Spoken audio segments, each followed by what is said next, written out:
opposite mindset, I would imagine. Absolutely. You just fucking go live on me, dude. We're live. Live. Like anybody's gonna know the difference. We talk about like random drug shit all the time, and I'm like, no, let's just go live because otherwise we're just gonna get stuck in conversation and forget. Yeah, this is true. Well, we had such a good time talking about all these things, and we weren't live at all. Yeah. You guys missed the best part of what we were going to do tonight. Yeah, we Sorry, already everybody talked about out it. there. It's all done. Thank you. Good night. The It's all downhill from here. Proper introductions for people who haven't actually seen this, if anyone actually ends up doing that. I am Manglehearth. Sitting next to me is Skittles, McStabby Pants, and talking with us on a few states over is Deitois. Yes, I'm sitting next to them like 1,000 miles away. Yes. No, it's less than that, but whatever. Here in spirit, he has possessed our computer and has a I am the lawnmower man. There we go. Yes, I am more computer than man. We are one with the internet. So I've got everything Indeed. done. I retweeted everything out. Now I can actually pay attention to what the fuck I'm doing. I don't know what it is with my brain, but when for some reason I'm retweeting the link to like go watch the stream, my brain just shuts down for like a good couple of moments. It's just buffering because I can't handle that much process at once. Pretty much. You hit your limit. Yeah. You're done. Not enough bandwidth, man. Your brain needs more bandwidth. You need to update. You need to get to your service provider and Need to update upgrade your the processor. Yeah. We're still on like a 1.0 processor, and everybody else is like at the 5.0 stage. It's like, upgrade that shit, motherfucker. Sad, man. See, I think would be getting a new prescription on glasses be upgrading your graphics card? I don't know. I didn't need a new one the last time I got checked. I just got my eyes checked like a month or two ago. So. Mine just keep getting worse. Oh yeah. Mine stayed steady, so I'm pretty happy with that. Let's see. I'm waiting for that moment where I just go blind, like not completely blind, but You get like a free check every month. Like mine's mostly just the fact that like my proper vision, like clear vision, only goes about a foot away from my face. Oh, and wow. It starts getting blurry. Like it's slowly bleeding. So from into here, it. you're blind. Oh, by that point it gets it's how many completely fingers? blurry. It's a 1. When he's wearing his glasses, so obviously he knows what the fuck I'm doing. Yeah. But I couldn't resist. Everyone does that because it's like this joke like, oh, you're blurry. That means if I hold up certain fingers, you're not going to tell what it is. I get that now. Motherfucker, it's like I can see how many fingers you're holding up. It's not a giant blob. Yeah. It's just blurry. Well, my vision is just very slightly blurry when I take off my glasses. Like it's difficult to read, but I can still read. Yeah. Like it's not like my vision's bad. But even now, when people are asking me about it, if I take my glasses off, they'll do the fingers thing. So I kind of get that now. So it's kind of fun. and I don't like it's it. mostly it's for the fact that it's I guess I've gotten it all my whole life, like ever since I realized I had glasses. Because everyone's just like, how many fingers? How many fingers? Like, still say how many fingers they are. Just don't have me read anything from that distance because I won't be able to see it. They're not finite in my vision. Are you getting stuff out of drawers? Oh shit! You guys picked that up? God damn!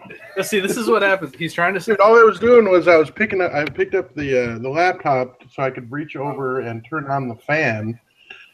So I was just holding the laptop in my hand and walking over there.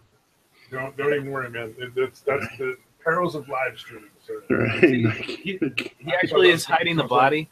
He's hiding the body in his closet, and he just like it's slightly open, and his foot fell out, and you're like, oh shit. So you hear like the rustling of him like stuffing the bodies back in there. What's next? Oh yeah, dude. Tom Mabe had come up with a joke about that. He's like, here's what you do, man. You just text a random person with, okay, I buried the body. What next? Oh. You just text that to some random person, dude. It's like the choose your own adventure books. Oh man. What do I do next? I don't know.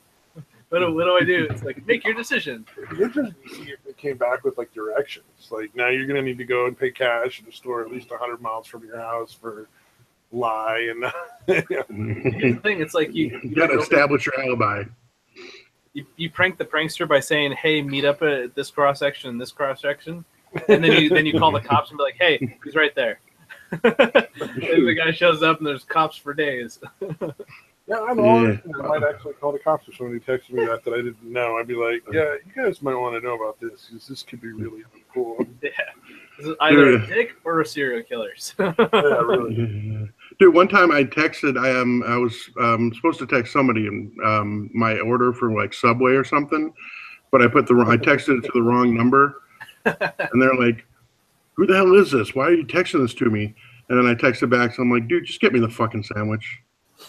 I'm gonna guess you never got that sandwich from them now. Whoever you are, give me the fucking sandwich. I don't care who you are. Make me a sandwich and deliver it to me. I don't care who does it. Just give me a fucking sandwich. This fucking chick I was hanging out with one day. Like, we hung out. I helped her move. And she didn't make you a goddamn... No, hold on. This is funny, right? Because it goes to the same thing. Yeah. So we hung out. I helped her move. The next day, we hung out at like a dance together. And I'm not hitting her up or anything, just like hanging out with friends. And I texted her the day after that, and she didn't remember who the fuck I was. I was like, God damn. Woo! I'm like, I'm glad I wasn't going after this chick because she's way too fucking crazy. but and I think she had like a boyfriend who was, I forget what it was. Something was wrong with her. But other than the like not remembering, but I was like, man, I can't even imagine like some poor dude might have actually been interested in like 2 days hanging out, and then the third day they're like, who are you? Like, I have no idea who you are. It's like, you were hanging out for the last 2 days. I was like, that is so fucking cold. I can't even imagine. Like, can you imagine some poor dude thinking like, oh, I'm totally getting on this girl, we're hitting it off, it's great, and then what do you mean you don't know who I am? No fucking clue. Take that. Oh, it was sit on the bench. It made me laugh pretty fucking hard.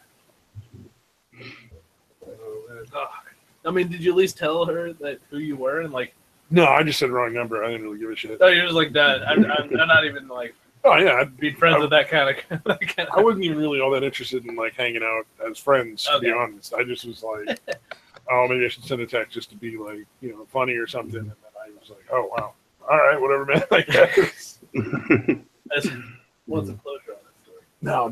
If I remember right, she was good friends with one of the few people I didn't really get along with. And so I was just like, probably better not to like make friends with anybody like that hangs out with people that I'm not Burn that bridge before you build it? Huh? Burn that bridge before you build it? Yeah, essentially, yeah. Just burning the grass, but it's like, oh, I've laid like, a couple of stones on the bank. I better kick those in the water just in case. Bridge, what bridge, Cliff? So actually, speaking of I guess not interested in fun, but like hanging out with somebody. Oh yeah. So today I went on the best fake date ever. Okay. Now we're interested because you have a girlfriend. Yeah. So it's funny because so I've been hanging out with one of my friends, and we pretty much spend a lot of time together because it's just cool to hang out with. Yeah. And so went to the city and hung out there like all day, a good portion of the day. And we're going to try to grab some food in the city, and hell with that. We were already down with large crowds of people. Why is your friend not here joining us on our podcast? Because we can never get people for. She's probably asleep. She was by the time we got done eating dinner, she was pretty much just like KO done. Oh yeah, no doubt. But the funny thing is like it was just the two of us hanging out pretty much the entire day, right. And then we went and grabbed food, and we didn't meet up with anybody. And so we just sat down for dinner at the sushi place, and we kind of like look at each other like, they probably think we're a couple, aren't they? And we just start cracking up and trying to see like how much of a couple we could actually act like without like really being like doing anything extreme. But it was actually quite hilarious. We laughed about it the entire time. Like, how it's just two people hanging out. It's like how many people probably thought. You'd be surprised how many times my sister and I will be someplace and people will be like, "Oh, you're such a cute couple," and it's like, "Ew, no, no, Ooh, no." That's rough. That's a rough. That's a rough one. Plus, Engelhardt, if you weren't making out with her, you probably would have been less confusing to everybody. Exactly. No, apparently siblings aren't supposed to get along and not fight. Well, the thing is, I could see the part where it's like, is that your dad? Oh yeah. Like I could get that part. That would make sense. It's like, Well, oh, that it's was so with nice that girl we both know, one of the twins. Yeah. Oh, yeah. I was hanging out with the one with Jay. I don't want to use names. Yeah. And then some little kid came up and asked if I was her dad. It was a very awkward moment. Same twin friends. I was already mistaken for their boyfriend. Oh yeah. One of the friends. I was like, I don't get how this routinely comes up, but apparently I'm just like a nice staple boyfriend looking person where it doesn't fit the puzzle at all. So if you need a stand-in boyfriend, there you go. I'm your man. Oddly enough, though, most of the things you do with friends are things you would do on a date if you're a sane individual. Yeah, you're a sane individual. Well, like there's those people that try to make pretend to be like a totally different person and go like way over the top on dates. Yeah. You know, instead of just hanging out. Now that we always like hide our true selves and like only show it out to people we want to sleep with. That is the only plan of attack for that. There's no. Sounds so creepy. It really is. Like, it really does. Yeah, you mean after? You don't show them who you really are until after you sleep with them. Yeah, once they're stuck, then Hopefully, you off the mask. Knowing the internet, like hopefully no one ever actually takes that seriously coming out of my mouth, because that is seriously just like. It's like now that you're stuck in this relationship, I can really move on my mask. Killer emerges. Deceiving. Join me at my freaking hotel where my dead mother hangs out in the basement. We're gonna murder people together. Love grand. Yay! It's a beautiful morning. Oh man! So I've had an excessive amount of coffee. I've been going all day. So I consumed an espresso drink, if I can say that right without all of them. Espresso. I like saying espresso. Espresso bothers people. Espresso drink with at least 4 shots on it. Nice. And for the first 30 minutes, I was all like tweaky, and it was a magical moment of seeing into the future and having failed fine motor skills. Futurama style. Yeah. Eventually, I can run as fast as the Flash, and I can stop time. There you go. Yeah. Oh, I don't know where your bottle lid went. My lid. So here's an article I found. I don't know if this is true or not. Getting to this is stuff I've seen a couple times on Twitter as sort of a rumor that's going around, so it might be total bullshit. But apparently Antifa has set a date for when they want to start a civil war and started fundraising for weapons. Wow. Because that's when you want to get the money for the weapons, is after you openly declare yourself in opposition to an incredibly powerful army. Yeah. And fuck the element of citizens, surprise, dude.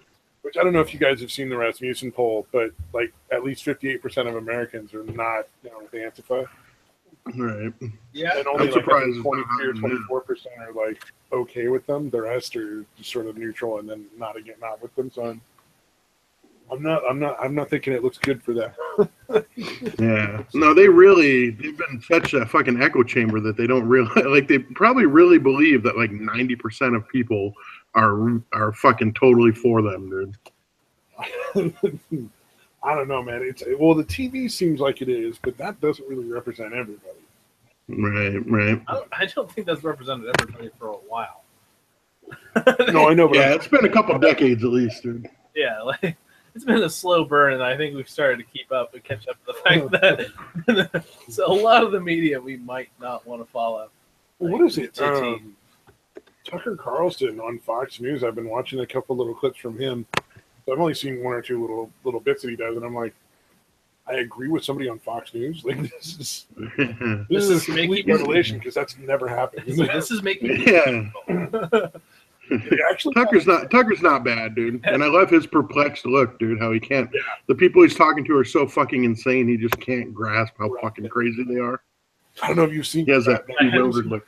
I haven't seen Giraffe Neck. All right, I know this. Hold on. This is the professor. This is the professor that got booted for telling This podcast is brought to you by me. Talking about how Bing is a better image search engine than Google. I don't know if you've ever noticed that, but they really are. Yeah. Is it? I hadn't used it in a long time. It didn't used to be, dude. Gigaraph neck. It's the ultimate form of giraffe neck. Is Gigaraph neck. Oh, it's not actually. They didn't go with giraffe. Okay.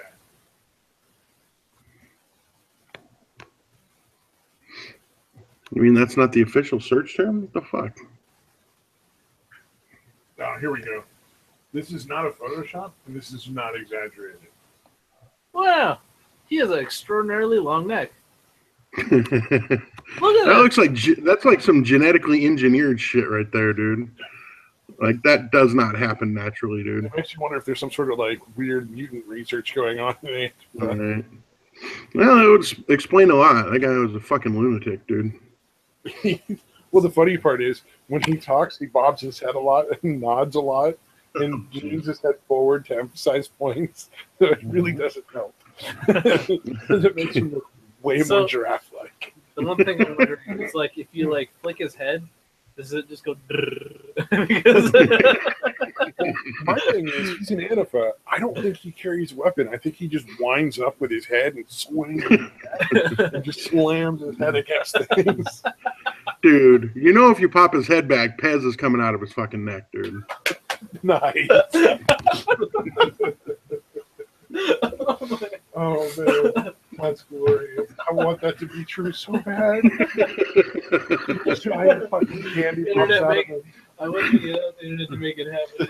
Make it so internet.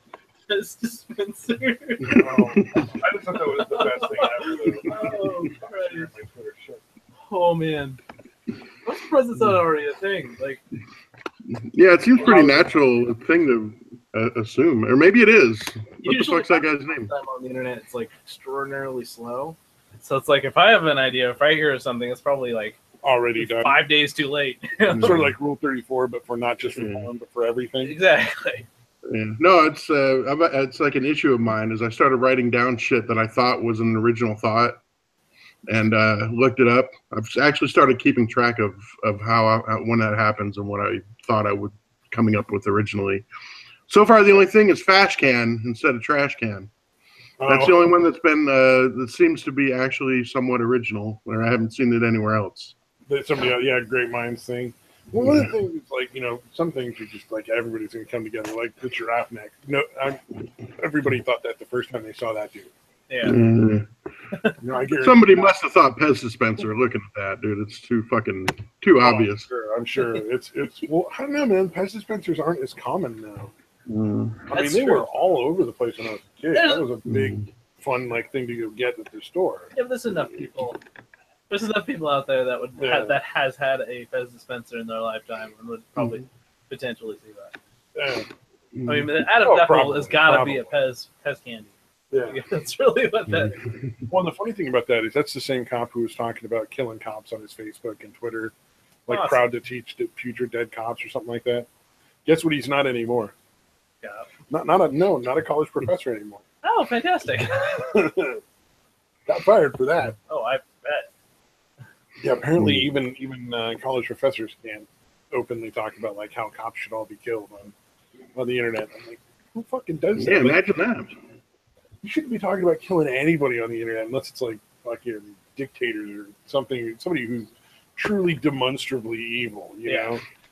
Nobody's going to miss Kim Jong, whichever one it is now. Un or in or non. Uno dos tres. Rocket Man, I guess. As Trump is. Rocket Man? Yeah, called him Rocket Man in the UN speech. Oh, jeez. He apparently shit on him pretty bad, and I'm like, that's how you're supposed to do it. That's how the dictators talk. You make it clear, hey, we'll fucking destroy your country. Because that's way better than saying, look, if you cross this line, we'd be really mad. Because that just doesn't really get through on the same level as they're already communicating. And you always want to communicate on the same level. So if somebody's like, we're going to bring fire and death to your country, be like, we're going to erase your country from human history. Your regime is going to be no longer exist if you do this. Yeah, then you're right on that same level, and it's much better. They totally get Yeah, that's the thing. Fucking sanctions were never going to work because it doesn't affect anybody that was in a position. You know, obviously it's not going to affect Kim Jong, whatever, and probably not any of his generals or anyone else. I like how none of you guys know his actual name, or are you actually just being? I know it's Il or Un, but I always forget which one it is. I'm pretty sure it's Un, but I'm not 100%. It started with George Bush Jr., with Bill Clinton and Hillary Clinton and Obama, that the reason they actually managed to get nuclear weapons was because we gave them all the nuclear material, supposedly for power plants. Yeah. And the whole thing was like, we were like, hey, as long as you're not building nukes, if you want to, but it's just one of those things where it's like we gave them all that nuclear material that they're using, and then I'm sure like China probably in exchange for like a ton of coal and oil and shit, gave them like the rest of the stuff they needed to finish developing nuclear warheads. Yeah, and they were like somehow surprised that they didn't use it for fucking power plants. Yeah, it's shocking, I tell you. Yeah. Well, really, we should have done the minute they tested the first one. We had total license. Nobody could really question it at that point because we had an agreement with them that they wouldn't build nuclear warheads, to just go in and annihilate their airfields. Just annihilate everything that they have for air capability, annihilate all their artillery, and let South Korea come in and just take it back. Because they'd never accept our soldiers. But if we take all their air and all their artillery out, the South Korea would have a really good chance of just taking them out. True. I think as long as it was South Korean soldiers, no Japanese soldiers, no American soldiers going in, it should be fine, dude. I think one thing that would have been interesting is kind of just, I guess, in a way, set up that they were going to go for power plants, set up the power plants to begin with. Yeah. And be like, okay, you can't, not if you still use them for, like, it's pretty much just like, here, let's hold your hand and give you the starter kit for starting the country. Yeah. I think it would have been a better plan just to not give them nuclear material in the first place. That was a terrible idea to begin with. That would be the best. Yeah, better and best. Better would be to set them up ourselves. Best is just not do it at all. Come on, that's just us being American, Americanizing some area. Sort of like, son, it's your 4th birthday, and now you have become a man. So I'm going to give unto you this rocket-propelled grenade launcher. But I don't want you to play with it because it's not a toy. please don't use it for what you intend to use it for. Yeah. And we would definitely not miss the shutout back, but that doesn't mean you can shoot it with the rocket-propelled grenade launcher.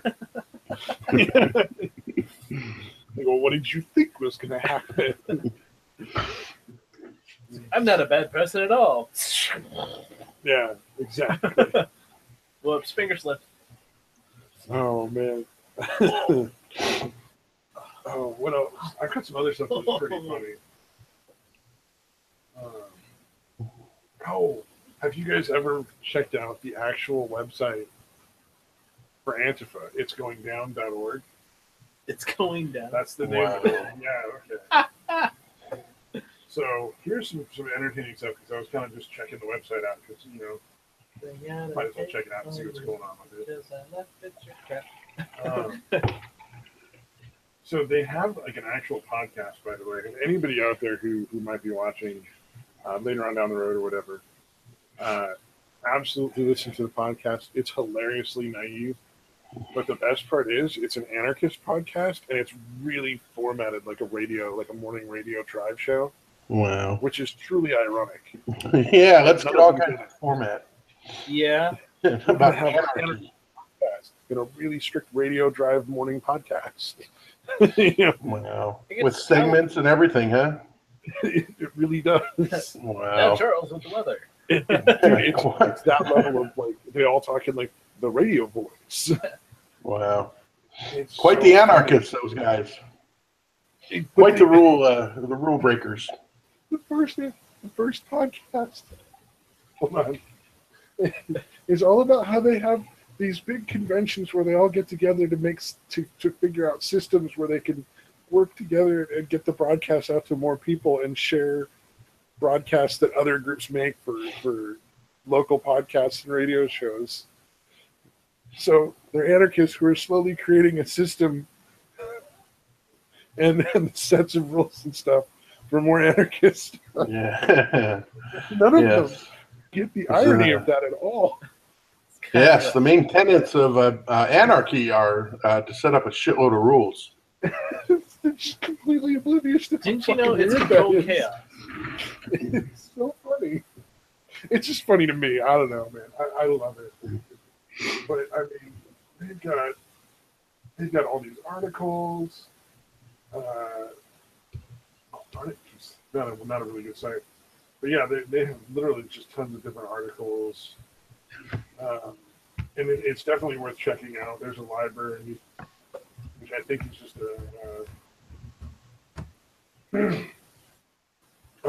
it's stuff about burn down the American plantation. So essentially, it's just like if you want to get like people to convert, I'm guessing, because a lot of these have printouts. So I'm thinking you could print these out like little flyers or little booklets and stuff. Yeah, look at this. Pass it out to your friends. Oh, we'll actually go through this here. As revolutionary dreams evaporated, the century turned in poverty and despair. I don't know why you would go and because it's not how you fucking do English. Became etched so deeply into our existence that the lofty political dreams we aspired to in the past became myths. Fucking one sentence, man. Come on. The Black Panther Party and Black Liberation Army's actions have become distant legend. I'm sorry. Have become distant legend in their political stances tales. I think they mean in their political stances tales. I believe what they're trying to say is, because this sentence makes no goddamn sense to me. Yeah, is that Tales? Tales? I mean, either way, it doesn't make sense. But is that what it says? No, it's making it their political T-A-L-E-S. stances. It's tales. It's like stories. It's nothing but stories. But it's So the Black Panther Party and Black Liberation Army's actions have become stories that are no longer remembered accurately or something. I'm not sure what they're trying to get. Well, no, it's saying it's become legend, and their political stories have become tales, is what it's saying. Okay. It's really worded weird, but that's what they're going for there. So this is what would happen if I was writing this. Because my writing is trash. Nixon's counter-revolution transitioned smoothly to Reagan's and then to Clinton's. With such sheer barbarism, the city still had yet to clean their blood-stained streets. Are we talking about the same streets? Because I don't remember our streets being like stained with blood like that. Yeah, no, they're metaphorically blood-stained. Okay. I guess it depends on what or they're talking something. about. How far back are they talking? Because I'm sure. Well, there was a lot of violence in the 60s and 70s. Yeah, that's what they're. I don't know. I think that's what they might be referring to. But I think really cleaned up since then. That was just in a few small areas. It wasn't really like violence all over the place. They still just referencing that. Yeah, and I'm sure they've cleaned up since then. Get some power washing. Power washing, pressure washing with some bleach. Bleached off the street. That comment made me feel bad. They whitewashed it. They whitewashed. Just white power washed them. White power wash. Oh, God. I can't believe it took me that long to get to that show. Oh, God. Here we go. As family after family was torn apart and poverty took its toll, our revolutionary history wasn't denied, but simply forgotten. Wait a minute. Don't they want families to be torn apart? Isn't that kind of the thing with communism? Well, they can't tell you that, though. Oh, yeah. Okay. They got to trick you into thinking you're not tearing apart every system that holds people together in society. Right. In order to break you down and make you just beholden only to the state. Right. Even as the fighters of the recent past sit behind penitentiary walls with the symbols of revolution, the symbols of revolution were transformed into commodities. The revolutionary intentions were buried and forgotten by many. Yeah, this is definitely propaganda. I'm not going to go through. I don't think we can go through the whole thing. I don't think we need anybody to deal with it. But clearly, they have a whole library of pamphlets. If anybody out there makes like the anti-SGW videos, this would be fucking hilarious to go through. We just And just tear apart. Yeah. So easy. The criminal legal system for radicals, I'm sure that's glorious. Wow. Whatever you do, don't talk to the police. Okay, now I'm torn here because if you get arrested, you really shouldn't. You should wait for your lawyer. You should just not talk at all. And even if you get to the point where they start to question you like really vigorously, you should probably stop talking. Just because the police, their job is to put you in jail. They're not looking. You know, if they think you did it, then there's really you're not going to talk your way out of it. And your best bet is wait for a lawyer. Yeah, there's no advantage. There's no advantage to talking, dude. just do yourself a favor. But on the other hand, you should always be polite and cordial when you're dealing with the police. Because, like, if you're getting pulled over for a ticket and you start off with, "Fuck you, copper, I plead the fifth." And he's like, "You have a taillight out. I'm just writing you a fix-it ticket. All I need you to do is sign here. Fuck you, I'm not talking." You know, that's not going to end well for you. Yeah, you're going to end up getting some other tickets that you fucking wouldn't have. And you're wasting everybody's time when all you have to do is sign it, get your taillight fixed, and if you pay a fine or if you just get it signed off, depending on what state you're in, just deal with it. You know, like. Yeah, no, I would kind of be a smartass to him sometimes, dude, but not much, man. Actually, really, the only time I guess was when they were searching my car for drugs. I was being a smartass, which didn't make any sense because I was drunk as fuck, and they weren't busting me for being drunk. Well, for some reason, they weren't. Makes sense, though, if you think about it. If you're drinking, you're more inclined to be an ass to everybody. Right. Yeah, but I was just kind of being a smartass, and I'm like, "Gee, I can't believe you haven't found anything yet." You know? Can only imagine why. I wonder if they just thought you were funny. Like you think you were being an asshole, but they were like, "Yeah, he's just kind of funny." It could be, dude. You came across the one cop that didn't want to open a can. Yeah. Plus, I think it might have been symbolic too, because it was me and all my friends that I was with when we got pulled over were all white, and we were in like the Mexican neighborhood. So it might have just been a show for the people around that like, hey, look, we're fucking with white people too. Hey. Oh yeah, really? Look at this. Well, I'm sure you guys have seen. We're not going to arrest them, but we're going to make it look like we're doing something. Or what is it? The lady is just swearing a blue streak and just constantly just screaming and yelling at the cop. He just writes her the ticket, has her sign it, gives her copy, and starts to go and walk away. Like, all right, you can go. And then she tears the ticket up and throws it on the ground. And he's like, "Ma'am, if you don't pick that up, I'm going to give you a ticket for littering." And then the whole time she's screaming and yelling at this dude, just chewing him out. And she gets out screaming and yelling, picks up the ticket, screaming and yelling, gets back into her car screaming and yelling, and drives off. And you just see him go like,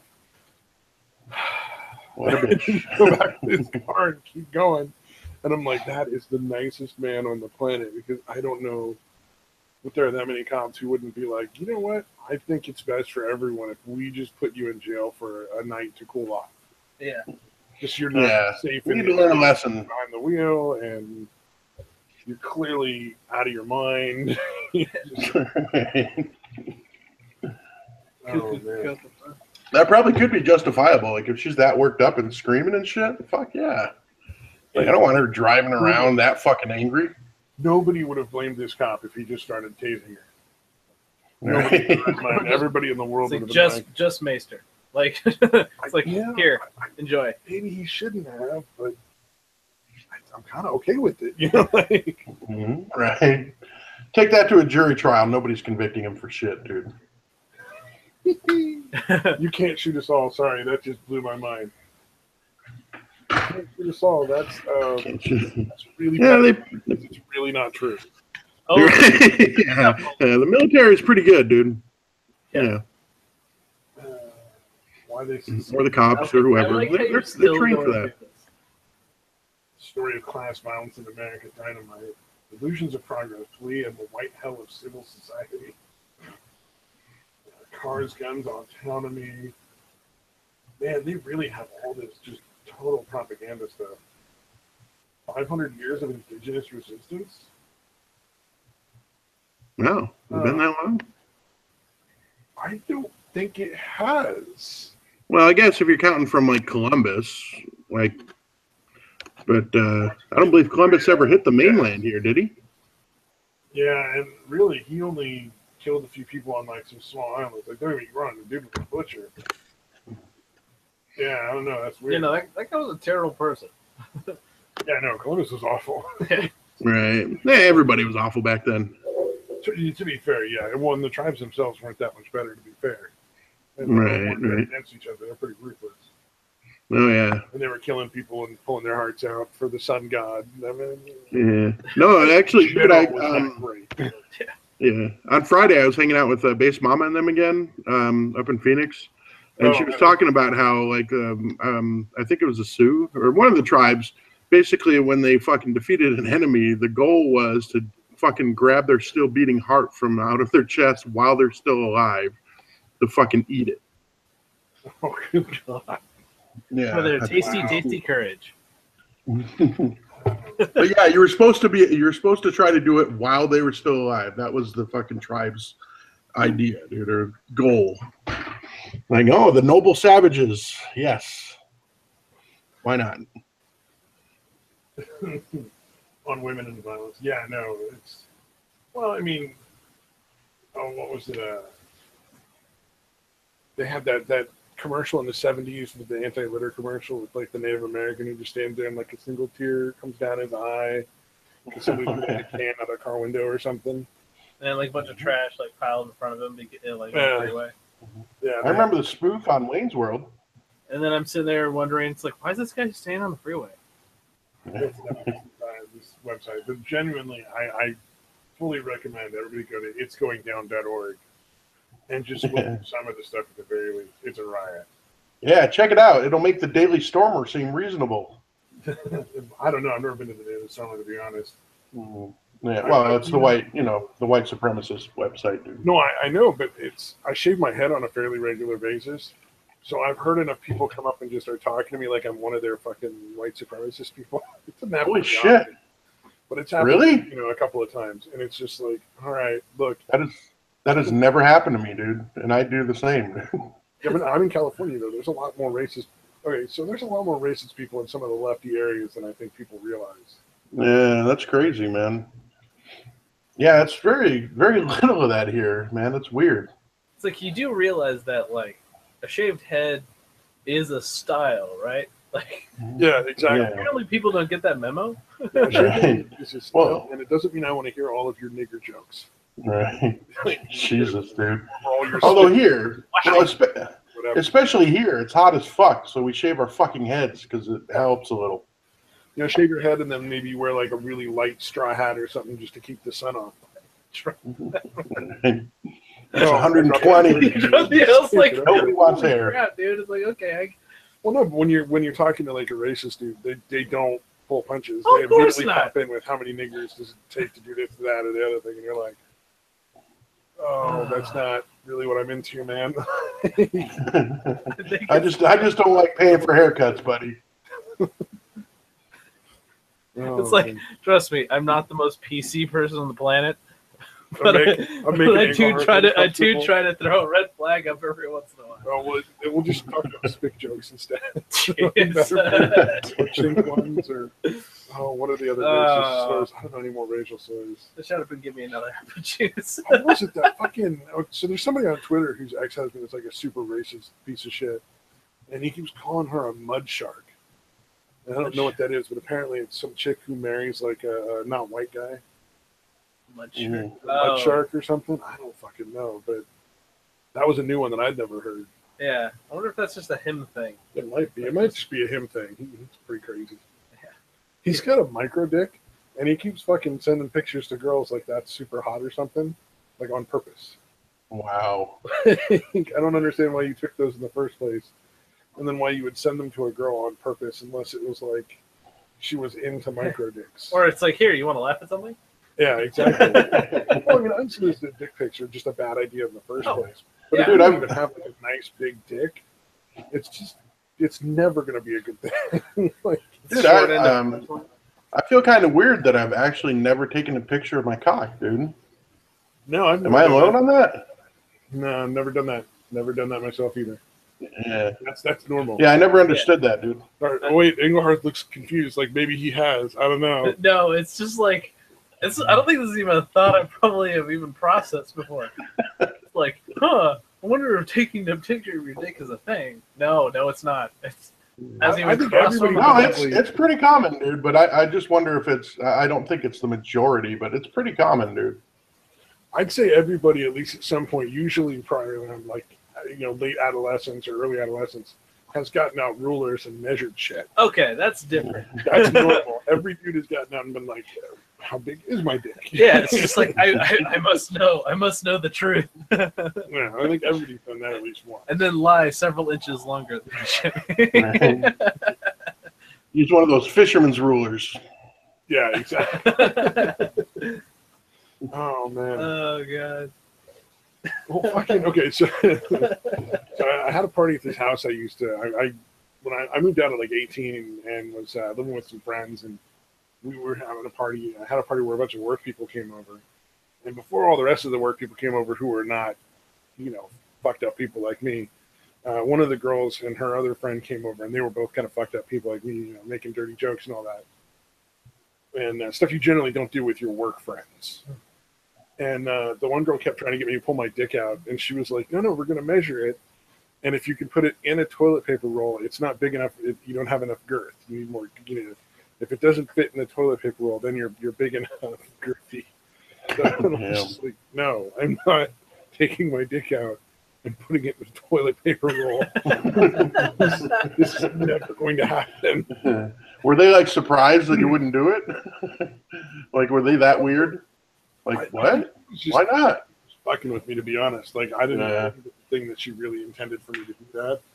And No. I know that my friend who I worked with, who was definitely not okay with that, she was like, "No, really don't, please." It's like, Like, yeah, no, I wasn't going to just pull my dick out. That wasn't going to happen. Yeah. Some things you just shouldn't know about coworkers, dude. Yeah, well, and yeah, that was definitely not. If all the coworkers I had, that was definitely not one that I would be interested in pulling my dick out. Had I at some point thought, man, I should really pull my dick out in front of one of my coworkers, she would be the bottom of the list. Damn. She was a really cool person, but like she just like me and her were just that would never work. Mm-hmm. Just good friends, huh? Well, I think she had a boyfriend like me. I don't remember if she had a boyfriend then or if she didn't have one yet. But I mean, nonetheless, yeah. Yeah. No Mole joining us today, I don't think. Maybe not. I'm surprised Akinara was gone. I wonder where Akinara was. Oh, that's true, man. When's the last time he was on? He wasn't on last week either, was he? Maybe he died. I know he wasn't here on Thursday. Maybe the police found his Damn, dude. Pokemon Feticishet. Feticishet. You don't want to whip it out lest you get known as the company slut. Yeah, no, that also would be a bad thing. I'd love to be known as the company slut. Not at the company I worked at. Nah, That would not have been a good. You would not be proud of that position there. Yeah, I'm not serious, dude. Well, there's some companies where like you might work with a lot of hot chicks. That just was not one of them. There were a lot of dudes I worked with, and not as many girls. And That sucks. yeah, and I think I was in my 20s, and most of the women that did work there were well past middle ages. oh, okay. Like well past, like they were at least over 40. And most of them were like in their 50s or 60s. Because it was like an assembly place, and it was it was like a factory, but it wasn't like a heavy work factory. It was like where you sit at a little table and put small shit together. Yeah, I got Feticishet right. It looks like it's just Fetishist, but that's only I think a mental trick for Pokemon Feticishet in the chat. Feticishet. Oh yeah. Yeah, Very clever. it's very close. Yeah, no, it's it's kind of the way your mind works. Like you tend to assume it's a word that you're familiar with, which is it's really close to fetishist. Because I could also see the existence of a Pokemon fetish. Oh, if there's another Pokemon fetish out there, I'd be amazed. There's If got to be furries at least. If furries Yeah. Pokemon fetishes exist. See, the thing is, I could be down with furries. I would totally wear a fursuit if it would get me laid. I'm not too proud to do that. You know, like, It's like, you want me to dress it's up not like my a what? thing, but you know, like, that's not as weird as it could be. Like, it's not peeing on anybody. There's no poop involved. There's no blood involved. I'm not have to tie anybody up. I'm not getting tied up. It's like, this is all right. I can handle that level of weird. I can Yeah, a little role playing's not so bad. I like how tying somebody up isn't weird, but no, donning a full on fur costume is just like, no, I'm totally fine with that. That's perfect. I'm like, I just think it's like taking like the schoolgirl outfit to the next level. You know, like wearing weird costumes or like, you know, Yeah, it's role playing. And then see when it comes down to it, costume for Halloween. Yeah. There you go. Bam, Just multifunctional. you know, snap closed all the little strategically placed holes because that could be awkward. Exactly. Tricker, oops, sorry. We just close that crotch back up for you. I don't think those boys are going to be able to think of candy for a while now. Years and years of therapy before that's happening. Why did the little fox have his balls out? I was thinking, but Mommy, why does Dumbo have a giant hole that looks angry? Angry. Why does it look angry? I'm just thinking it's kind of hot and sweaty in those costumes, and then, you know, the vagina pops open. It just kind of looks angry at you. Like it's going to get you or bite you or something. It's got its angry eyes.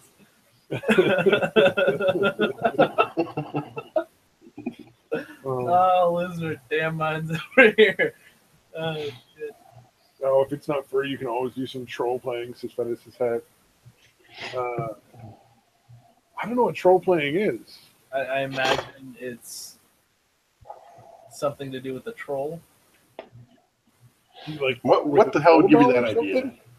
Maybe a cloak. You wear a loincloth. Whack her with a club, wearing a loincloth, drag her off by her hair. Underneath the bridge. That might be a little weird. Yeah. It's a Or is troll. it the one where you pretend to be really pissed at them and talk shit, but you don't really mean it? Oh yeah, some people get into that weird stuff. Like that's one of those ones I don't get. The humiliation fetish. Like they want you to talk to them like they're a piece of garbage or something, and that gets them. Yeah, that is so fucking weird, man. And it's usually like powerful, like successful people, dude. Yeah. Oh yeah. That's so fucking bizarre to me, dude. It's like, but I don't really understand the like this mindset. person. That's why I want to put my penis in them. Why I don't want to be. I don't want to be really mean. I think it's that like potentially that idea of because we're so used to being in control of everything, and all of our lives, like what we say, what people tell us. Yeah, it's like giving up that control. It's giving into that kind of concept where you're like, now I have, you know, so I guess in a way of like having someone like treat you like garbage. It's like you're controlling that still. That makes sense. But then also for someone like a complete submissive, it's more of like getting rid of that control willingly. Yeah. And so like it changes kind of like how you approach it. Because you still have that idea of that person is like okay with stopping when you're down. Yeah. Well, I know that the common misconception is that the dom has all the power in the dom sub relationships, but reality it's the other way around. Yes, in essence. Because in general, there is like you can kind of stop that in a way. That's like the whole like safe word thing. Sorry, the comment. Imagine being a sugar daddy with cock and ball torture. No. Jesus, dude. Oh, the FinDoms. You guys have heard of FinDom, right? FinDom? Financial domination. Oh. The people who are just like, you're going to be my pay piggy, and then people just give them money. Oh, yeah. They don't even like, nobody even gets laid. Wow. Holy shit. So I was thinking like sugar daddies where they usually at least fuck them once in a while.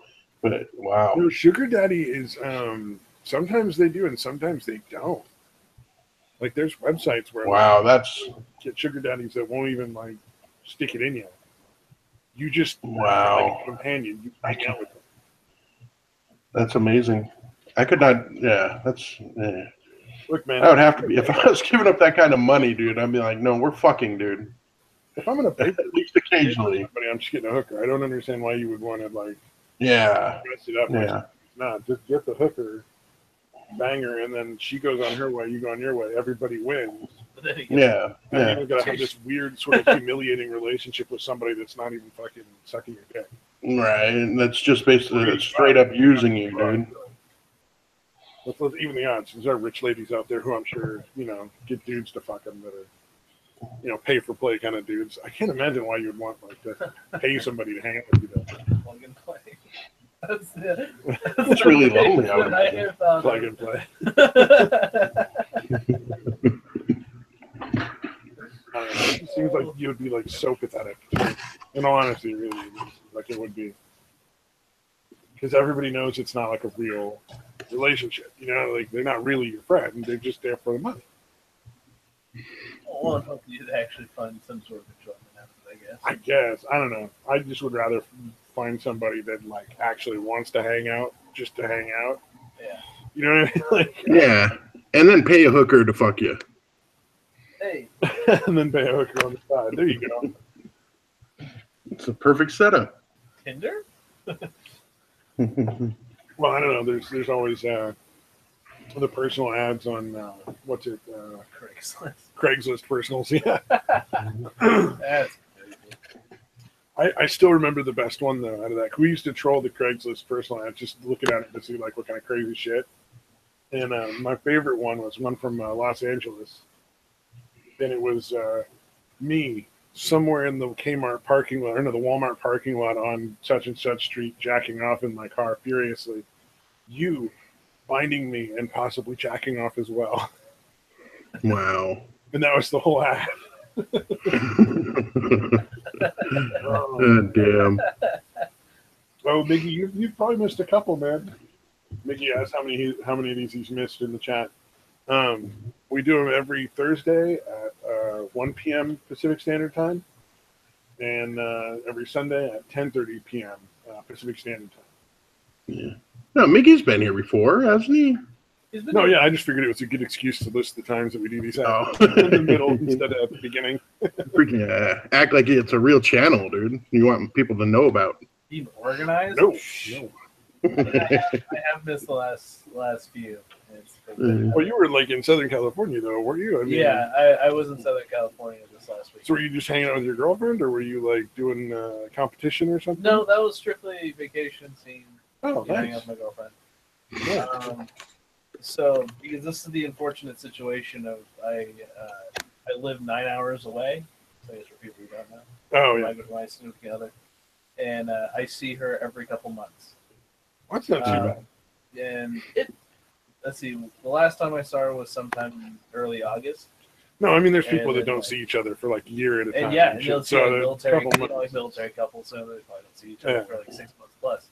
But so it's like every couple months I get a chance to get and like hang out and spend some time together, and that's pretty good. I do like when you get around the holidays, a little bit easier. So, Oh, then she comes back to visit family. Yeah, there you go. exactly. So, I think there's lots of Yeah. coming around. I think I could probably handle some chick if I only had to see her once every couple months, dude.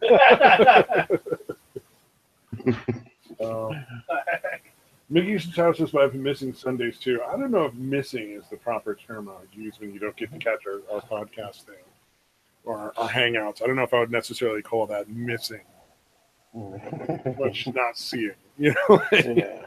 You can always watch it. You can watch the replays. They're there, Miggy. They're there, Miggy. Yeah. If you ever have anything else to do and you just want some blatant noise in the background, Yeah. hey, Playing a video game and you just want a bunch of idiots making noise so you don't. we're our guy. If you're alone at night and you need some some voices to echo through your empty halls, Yeah, we'll rub you the right way. Yeah. Yeah. see, the thing is, we do it for free. Yeah. Once you've run out of the thousands of things you'd rather be doing, check us out. Yeah. It's like I've run out of stuff. I can do nothing, or I can listen to this crap. I found the end of the internet. What the fuck else do we have? we are the end of the internet. We are the crunch. I wish we had cupcakes, but we don't. I ate them all. Oh, you got Feticishet is talking about something Craigslist encounter. I found an ad where a dude wanted to be treated like slave Leia. A dude? Wow. Hey, you know. Hey, if I could rock Yeah. Slave Leia, like that Slave Leia outfit, I would be very. They communicated. Dude and I communicated. I'm curious to see where this goes. Because Craigslist is. He wanted to be treated like shit.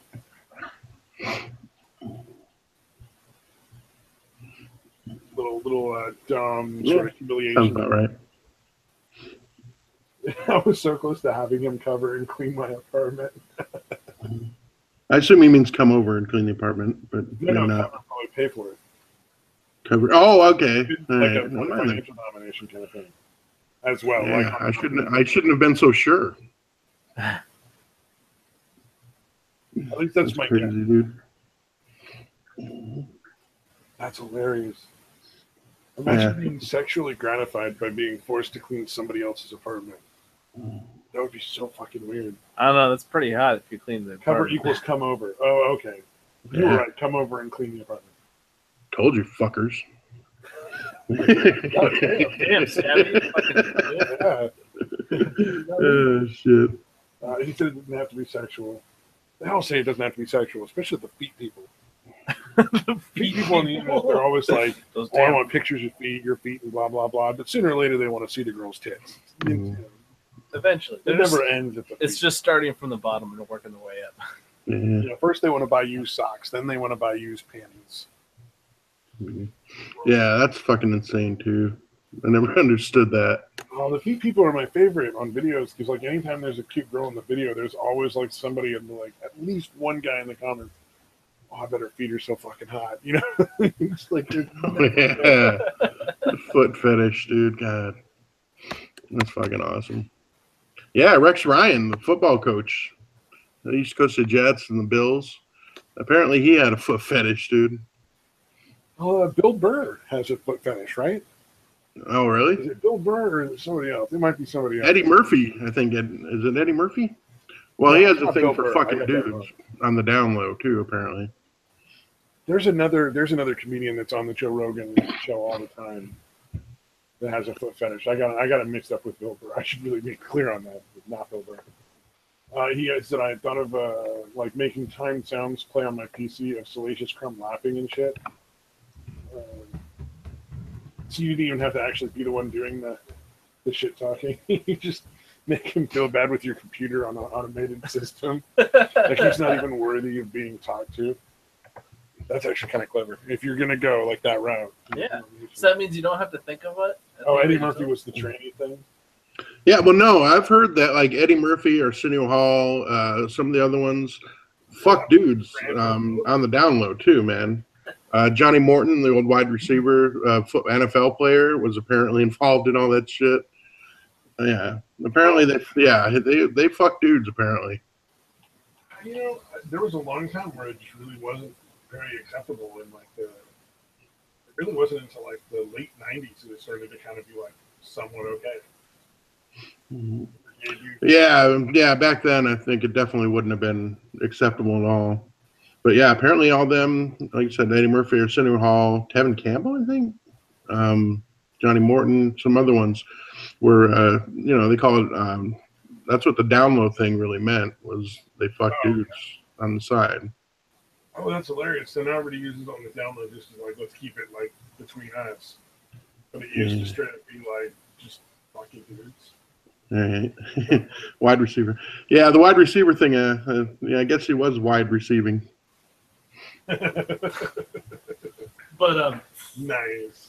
Ayo. I'm trying to find the guy's name. I know he was on the Joe Rogan show about that long ago. But then Joe Rogan does so many fucking shows. Yeah. Go check out Joe Rogan. This is driving me nuts. Yeah. I was just thinking it would have been better if he, instead of a wide receiver, if he played tight end. Nice. It's Greg Fitzsimmons. Greg Fitzsimmons is the comic of foot fetish. Oh. Yeah. That guy. Hardcore foot fetishes. He's just like, a girl's got to have a nice set of feet. Is that so hard? You know? That's Yeah. a bad thing to want. Well, there's the guys that like a pretty feet, and then there's guys that are like they want to worship and like massage and take care of the girl's It must be feet, the perfect feet. put them in their mouth and stuff, and rub their dick on them. You ever seen foot jobs? That shit looks fucking just weird and creepy to me. Like Where the chicks like pull their feet up and put the bottoms of their feet together, and use that to like jack the guy up between the two bottoms of the feet. that's gonna be a great leg workout. I always wonder if it tickles. It's really good for the upper legs and the glutes. Yeah, that's gotta be fantastic. I would have thought it would tickle though, like your feet. No, I mean like I would think your feet would just get like you just have a hard time not laughing because your feet would just be tickled the whole time. it's still kind of. I think it feels kind of different probably if you're like. Yeah, it's not like a feather or fucking something like that, dude. If you have the cock, if the girl has a cock like gripped in her feet, it's not really gonna tickle. That's a fair point. That's like if you maybe like a gentle drag or something that might tickle it, but unless you have like extraordinarily sensitive feet. Oh, okay, fair point. Because there's some people like you can't tickle their feet and then they're gonna like pee themselves when you walk up to it. But then there's other people who are just like, what are you doing? Yeah. There are definitely different levels of ticklishness. We're going down the foot fetish trail all the way. We're going deep. Grab your boots, grab your backpacks, Get your boots, get your high heels, your thermos nice and filled up. We're traveling this trail. put on some leggings or stockings or whatever they are, the ones that go over your feet. I don't remember. I'm doing the thigh high hiking boots. So. Thigh high hiking boots. There you go. That's how I roll. But you know what? If you're out there and you have a fetish and you're listening, you're cool with us, man. We don't care. None of our fucking business. Hey, if you like feet, No judgment zone here. No you'll judgment. find someone who likes feet or wants their feet to be like. Oh, That's the thing. I just thought about it. I fucked with Logical Line again. I fucked with this guy on a hangout. I got them all hot and bothered. Oh yeah, you know where they are in the fridge. Go grab another. Those are warm. You'd much rather have them cold. He's going to grab another drink. But yeah, I don't know for anybody who doesn't know, he was going off on like veganism and stuff, and like my thing is be vegan or meat eater, and it's healthy either way. It's just, I get tired of the people that are like, no, you can't do one or you can't do the other. It's poisonous. But I found somebody tweeted a little picture of an article where this guy says 103 years old said vegetarianism was a mistake. Wow. That's a Logical Line. Nice. Balls. He's like, I would have rather died younger. How's that? Yeah, I don't know. It's probably not a real article. It's probably from Right. But all I had was a picture of it, of the headline and stuff. So I had to tweet that to him because I'm an adult. Yeah. I'm not a petty child who likes to fuck with people like a troll at all. That would be wrong. Well, it sounded from what you were describing last time. It sounded like he's somebody that kind of deserved it. Dude. Oh, he just keeps. He doesn't like. I don't think he gets that. Like, I'm just riling him up at this point. Like, I don't care what he has to say. I mean, really, I don't. Yeah, you have no skin in the game, and he doesn't realize that. I keep poking him, he keeps. Ah. Yeah. Oh wait, Mickey gets to towel. Cannibalism is my fetish. Hey, as long as you're not eating me, somebody I like. Yeah, minorities only. Oh man, I was drinking when you No, said that. nothing. They're in the outside fridge in the drawer on the bottom. Yeah. I forgot that he didn't actually see me get the drinks out. So I just sent him to like search my fucking refrigerator. Oh yeah. Getting warmer. Let me just send you randomly into the ether and hope you come back with something. Doing the warmer and colder thing would have been good. Getting warmer. Oh, no, cold, colder. Oh, lava. Oh man. Well, there's a fun game, The Floor is Lava. If you ever get bored, check out like collections of people playing that game. That does not end well. I'm actually drinking Martinelli's apple juice, sparkling apple juice Pokemon, because I don't actually drink. Hey, Pokemon Feticishet said they want to come on, dude. If you want to come on. Oh, does he want on? Sure. I thought, yeah, I said I'm bored. Let me come on. Yeah, sounds fun to me. I don't know if he follows my Twitter. I didn't see anything from him or her. know. I don't know which is which. Another bottle cap for the apocalypse. Oh, that's right. Yeah, my collection. So I'll be. He'll be a millionaire when we use bottle caps as cash, just like Fallout. Yeah. Saving them up, dude. Just getting ready. North Korea thing. Oh man, that's fine. But their missiles are really making a splash. Yeah. Oh, I can't believe they keep Pun, very punny, testing them very punny. over Japan. Like that was gonna like work out well for them. Like North Korea's whole stated mission is to take back South Korea by force. So, you recently got banned from Twitter? Yeah, Miggy does have a good point. It's probably safe to throw the link in the chat, dude. Yeah. I was thinking Out of all the people that are watching. It says 4, and I know at least 2 of them are me and you, so these other 2 would be the other ones. Oh, Miggy, so how you deleted your Twitter? Probably a good plan. Oh, I follow one of the Twitters I follow on Twitter. Is it a Twitter? I forget what it's called. Accounts on Twitter? Yeah, just Twitter account. Facts or whatever it is, and they just tweet out like random facts. And Hugh Hefner didn't lose his virginity till 22. Or the one I like that I found was entertaining was people who delete their Facebook and other social media accounts tend to be happier than everyone else because a lot of people will subconsciously measure themselves against other people on Facebook or something and like get depressed. Oh, wow. Yeah, I shared a selfie that looked like, in my opinion, way better than Christine's, and she got way more likes than me. Why is that? I don't understand. I guess I don't get that it's always the best part of somebody's life that you're seeing. Yeah, it's usually a lie, too. Or exaggerated. Yeah, exactly. The happier somebody appears on Facebook, most likely they're just fucking, the more miserable they are.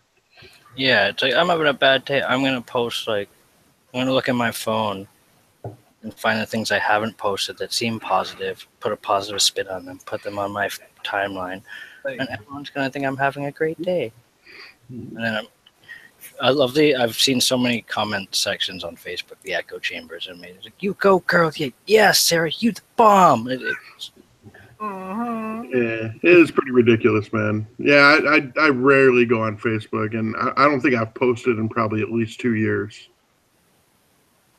Other than liking Jordan Peterson or something like that, I don't think I've actually posted anything on there. Yeah, I only use it for stuff like that. For me, Jordan Peterson, it's like local politics for me. I live in Toronto, so. Oh, right on. There's a lot that I follow and friends that I only know through that, but Twitter was actually losing Twitter was actually a big blow because I used to fucking talk to so many people, and no, I can't. I'm gonna have to just make a new account, but whatever. Yeah, but it's hard to remember all the people you had following you. There's probably some sort of secondary or third party app. I mean, it's called where you you can download your followers on Twitter. Yeah, so you can have them all. Probably could just add I don't know, incognito. This is just a guess on my incognito window. Look at the list. I find it a thing that says a cache of showing my followers or something, and then I could look that up and then. Yeah. I don't know. I have no idea. I'm not nearly as nerdy as I was in high school. I'm just thinking somebody out there has probably made a little program that you just fucking download and click a button. Mm-hmm. Just out of curiosity, what got you banned? I have no idea. They wouldn't tell me. I don't know. The only response I got to my appeal said targeted harassment. Wow. I'm surprised I haven't been banned because I do that actively. I mean, no, that's we do that. You get banned 6 ways to Sunday, man. Yeah, I would always piss off the right people, Stabby. You got to piss off the right people that report you or whatever. I don't know. I would always save the things that I did that I thought were funny or that might get a reaction, just in case the original post got deleted. So you can send it again. Oh, no. I didn't actually do targeted harassment, but well, maybe under their fucking definition, but a friend of mine, I was drunk the night before. Shut the fuck up. Leave her tits alone. Fuck off, Pile. Okay. Yeah. That was awesome. As that is a great way to start any story. Fuck off. Leave her alone. Sorry. Dr. Oliver Piles is attacking Paste. That's all I don't know. But like a friend of mine thought it was because I was the night before I was interacting with Lori Penny. Oh, Jesus. Oh, yeah. She's lovely. Oh, she's hilarious. I'll do a screen share. I'll show you the fucking tweet because I saved it. I personally don't think it was this because it could be fucking anything. Because I was like a vicious bastard on Twitter. Oh, yeah. Well, Twitter, it depends on who you're fucking with. Like, I fuck with some people, but I tend to stay away from the SJW just because, like, I don't know, man. I get... Yeah. That's probably why you haven't gotten busted for targeted harassment if you stay away from the SAWs, dude. Well, I try to keep it all in good fun. You could then be a victim of their targeted harassment. Okay. So we just get an Asian chick on a leash. You gotta admit, that's pretty hot. Like, that got you banned? No, that's just my wallpaper. This is what my friend thought got me banned. This guy right here thinks no woman would ever date me because Do you want me to make it bigger? Hold on. Let's see. All you said was you'll also not likely catch a woman when you're Miss Andrews insulting all of their male friends, some of them trans. What? How is that? Just stop talking to me. What the fuck it says? There was a tweet before it, but that's what my friend thought got me in trouble, but No. I have no idea. I really don't think so. That wasn't that bad. I got a temporary ban, and I had to delete a tweet because I actively told somebody that they were using the word retard wrong and actually used it in the correct terminology. They were like, no, it's, if you're like retarding the timing on a car and stuff, because they're saying you should never use the word. And I'm like, no, there are certain situations that have nothing to do with people, in which case you're not referring to anybody, and it's just the correct term. Especially when you're talking about retarding the timing on a car. You're just turning the timing, you're turning it back degrees or whatever. Well, it's slowing it down. Yeah, you're slowing it down. That's yeah. And well, a lot of this boils. A lot of what it boils down to is someone who's not really offended getting offended on the behalf of other people, thinking they might get offended by this. Oh yeah, yeah. It's the fucking manufactured outrage shit. Like that's like a fucking automatic response, dude. That's like a Pavlovian response if you fucking use the word retarded at all, dude. Yeah. It does not matter the fucking context. If they hear the word retarded, dude, it's like the dog's salivating, dude. They're gonna fucking go off. See, I'm pretty I'm pretty big on for that particular word. It's like I want them to be used properly for personal reasons. And are you retarded? No, but I have a younger brother who's special needs, autism. I'm fine with using special needs, but if you hear me using the term retard or whatever, like to make an off-color joke, know that that's separate from my feelings about. And that's all I understand. Like I do understand that people, Well, at this point, by this point, it's hard to you can't just deter everybody from using it. So I'm not gonna be outraged. And I just wanted to give you the disclaimer that if I do it, it's just for comedic effect. I won't actually. I appreciate it. Sorry for interrupting. Go ahead. Oh, keep in mind though, at this point now, the clinical term that everybody uses is developmentally delayed. Like it's no longer in the retarded is no longer in the DSM-5. Yeah, it is. It has switched over. Can you stop interrupting the guy with the retarded brother, please?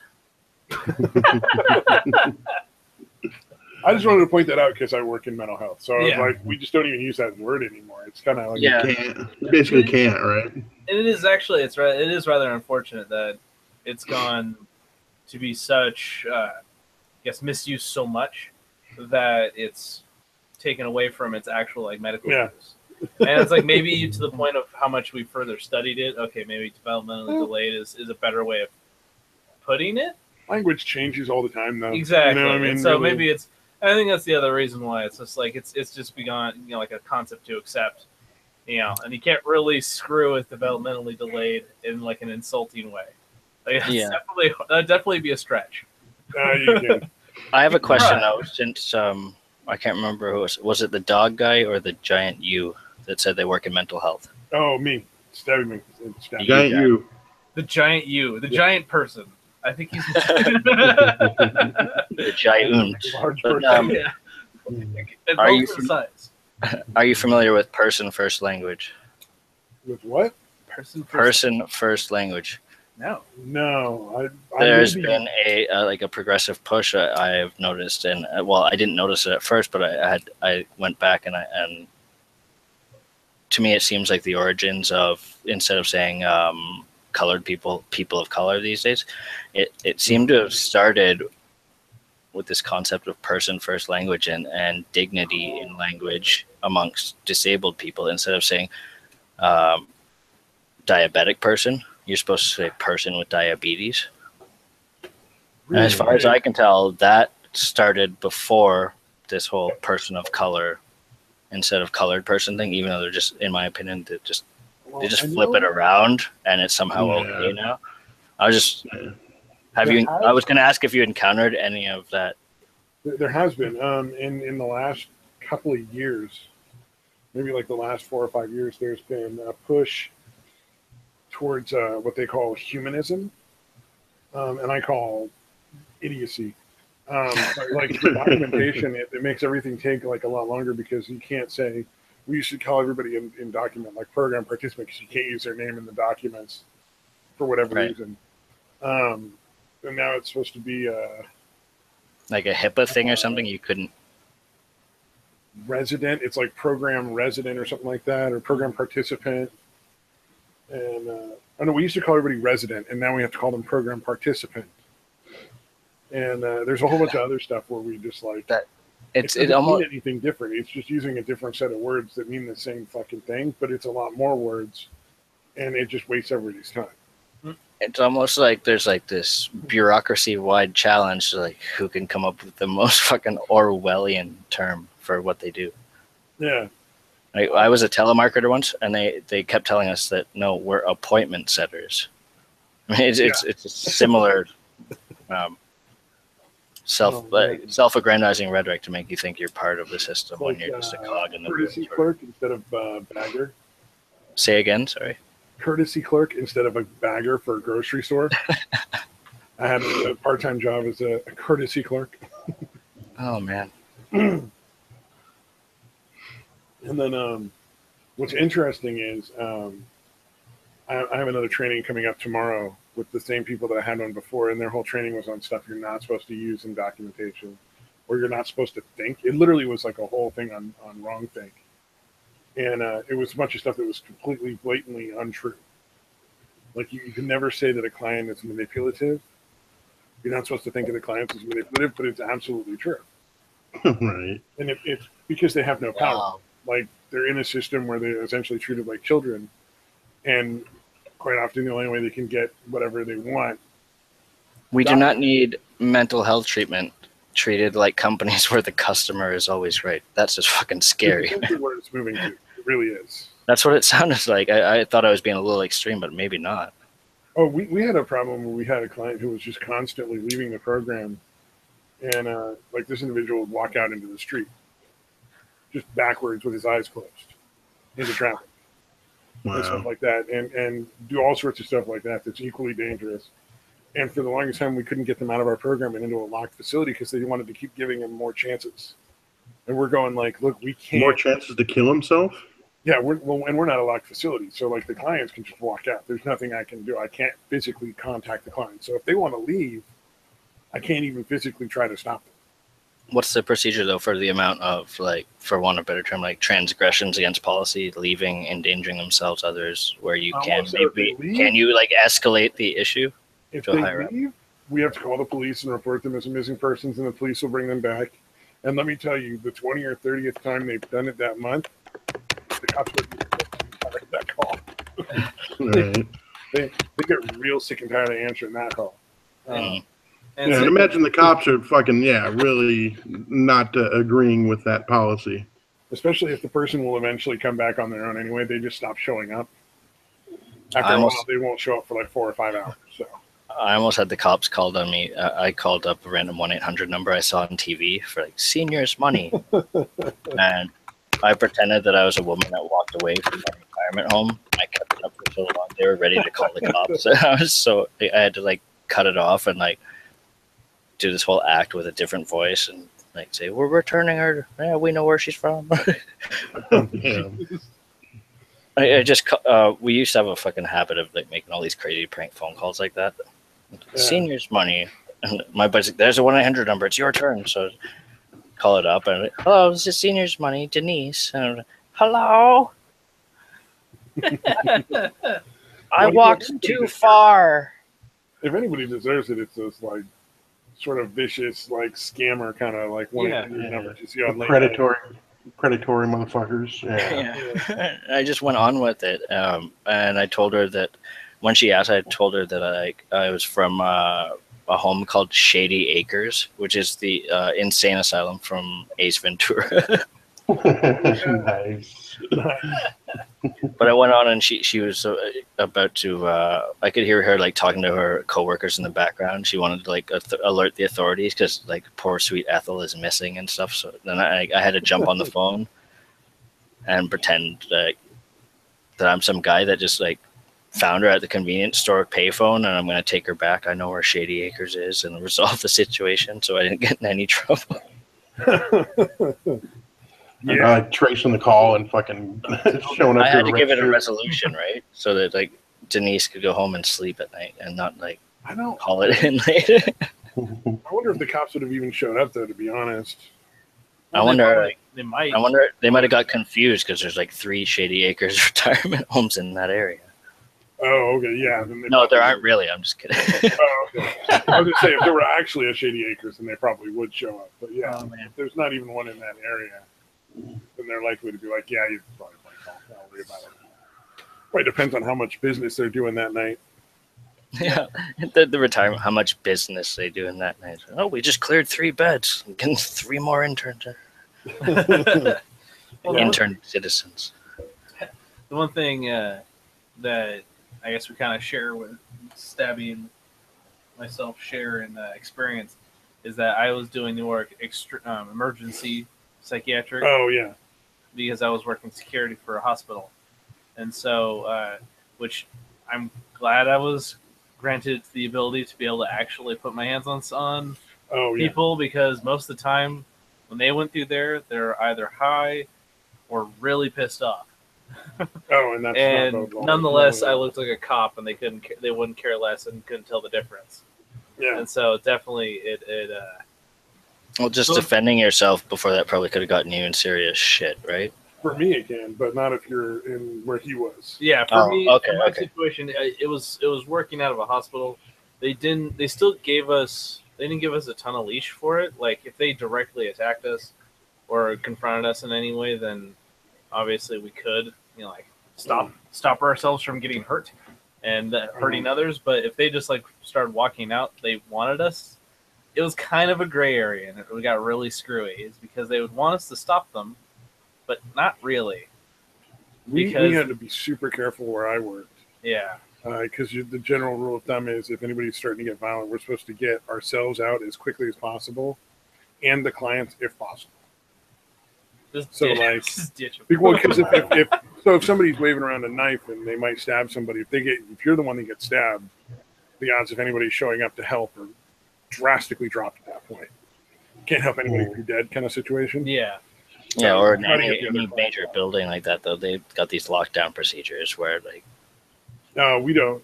We don't, because we're not a locked facility. We don't do hands-on. well, So no, literally, wouldn't our it be like we run similar away to? and call the cops. No, I meant the police response. Would it not be similar though that they would take forever, like to analyze the situation with the SWAT team and everything, like they do with the school shooting and stuff, like Most of the time, for when tactical cops advantage show and up, all of that? the client magically gets totally calm when the cops show up. Oh, I meant like a At the crazy time. situation, but yeah, No, I mean literally, we'll have somebody who's like throwing furniture, punching through the okay. wall, and then the cops will show up and they'll suddenly be really calm. And then Yeah, perfect little angels, man. every time the police will be like, "Well, they seem fine now," and it's like, "No, you don't understand. That's a fresh hole in the wall.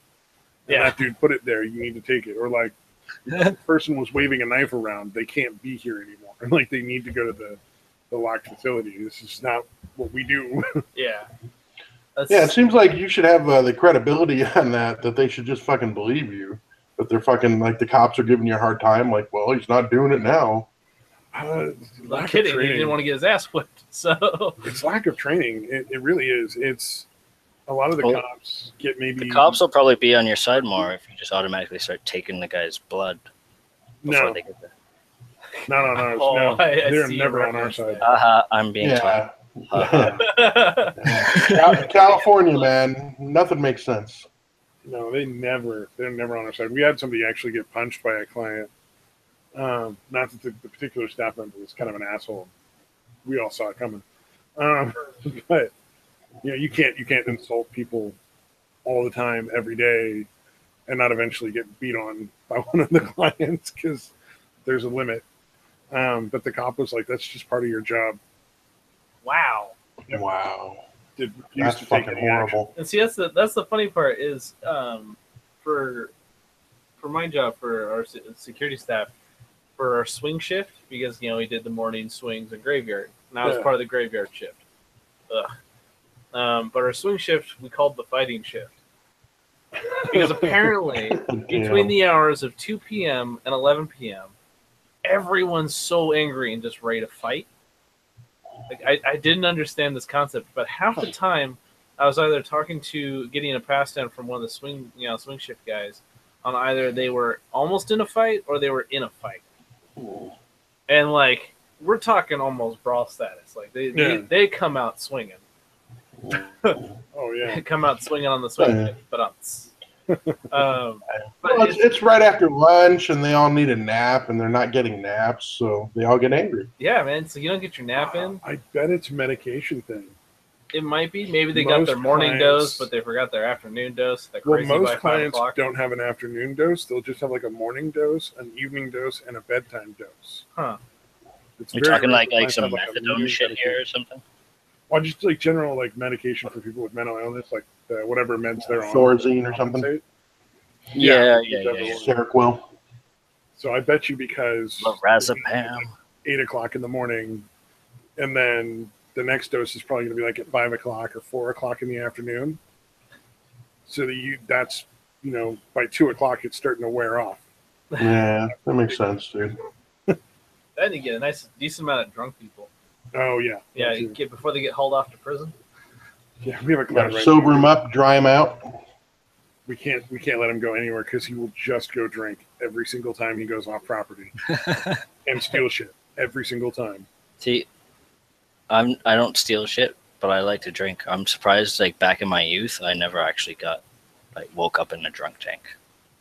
Oh yeah, it's amazing what people can get away with, man. I remember one time I was out at the coast with a bunch of people, and I was high as fuck and really drunk. And I managed to talk to like the park ranger, and he was like, and he left like, "Oh, okay, cool. These guys are great." Just smoothed everything over because it was all going sideways until I walked back from like peeing on the other side of the hill. They opened where he didn't see me. Stabby the peacemaker. And I was like, "Hey, man, we got water to put the fire out." This is before fires were illegal on the coast here. I'm like, "Hey, man, we got water to put the fire out." And I got my buddy right here. He's sober as the day is long. So, he's our driver. Nothing to worry about. We're not going to camp here. Definitely lied about that. But the park ranger took off and never bothered us again. And that guy was actually Nice. blasted. He was what? That guy you said that was totally sober is actually blasted. No, he was totally Oh, sober. okay. I was wondering how deep this lie hole goes. He was never going to drive us anywhere. He was just hanging out. Of course. Yeah, we had totally planned to camp on that beach that night. He had sleeping bags. I mean, that was a blatant lie. Oh, This man. guy sounds really truthful. I'm gonna trust him. He- So it's he either left. the chillest, like the absolutely chillest, like park ranger ever or the most oblivious?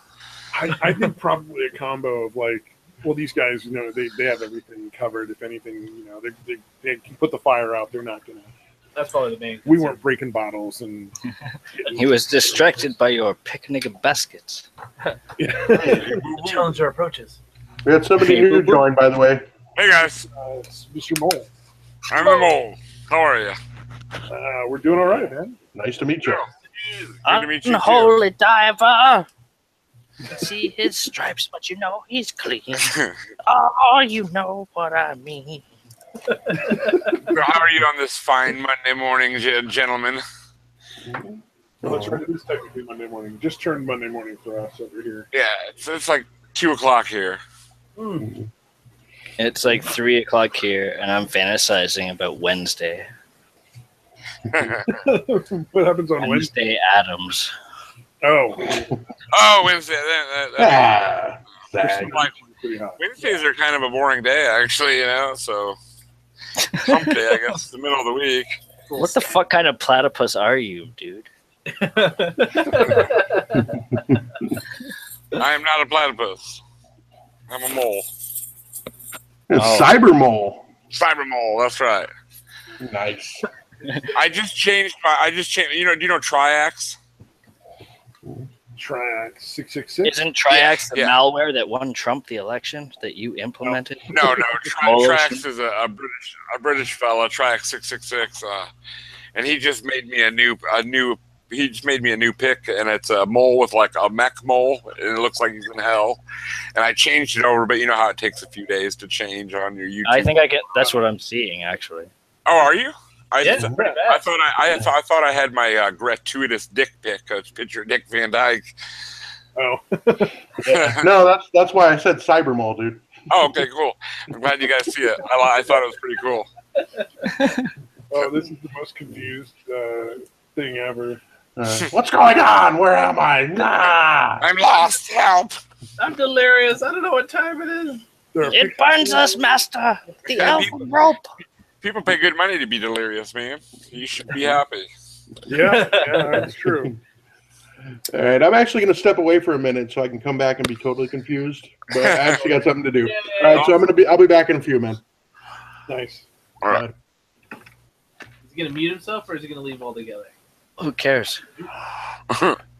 If we hear him like jacking off, then we can listen. But like until Yeah, then, fap. So yeah, just like see if you can control whether you can mute or not, and just like see what we can. I think you're the only one that doesn't want to hear him fap. Stabby, do you want to hear him fap? Not particularly. I'll be honest. I'm just like I'm down for that. I mean, Oh, here we go. Oh, what's that? No, Antifa. I thought this was really funny. It's on Snopes. It's And and the alt-right equally violent. And so they claim yes. Actually, I think they rule in favor of Antifa, and that the alt-right is even worse. it reminds me of the title crawl from what the fuck was it? Phantom Menace. It's like there are heroes and villains on both sides. Very poetic. We condom in the strong. Oh wait, I read that wrong. We condemn in the strongest possible terms this egregious display of hatred, bigotry, and violence on many sides. Hey, Stabby. Their response is 2 days later, under pressure to condemn white supremacists, President Pence revised the issue but blamed the alt-left, a made-up term probably meant to refer to Antifa. No, it's not a made-up term. They just decided they're going to call like a bunch of people alt-right, but we might as well call them alt-right. That aren't all right. We You said have to read. well, that's what you are. Yeah. You have to read it like the quotes, just like a Nazi, like "We condemn in the strongest possible terms." Like I sounded more like a Romanian there, though. Like, have you seen the old? It's an old British You're comedy. a faggot. Allo, like it's real horrible German accent. It's a pretty funny show though. You should check it out. It's pretty hilarious. It's about World War II. Hey, you want to put your channel in the side chat so I can find it? Yeah, let me look for it. Okay, buddy. I should link on there. like have that like on a regular basis, but I have no idea. I'll put mine in, but I think I'm gonna start actually making content, but it's mostly just clips from TV movies. Mine is mostly I just do streams. Like once a week, I like do a nerd stream, like comic books, movies, music, whatever, you know. But it's pretty much a nerd stream, you know. And I only have like I jumped from 17 subs to 40 in one day, so that was all right. I don't know how many subs we have. I should keep track of that. 74. 74. Okay, yeah. Oh, yeah, you're growing, man. You're growing. Now you got 75. Yes. Yay. Woohoo! I don't know, man. I just want to talk to cool people. I'll link my channel. Like I don't know you guys if you're into nerdy shit. Like I mean, like comic Fuck like that. no. Down we syndrome. definitely also posted in the description of the video. We get a few people, I think, that listen after it's.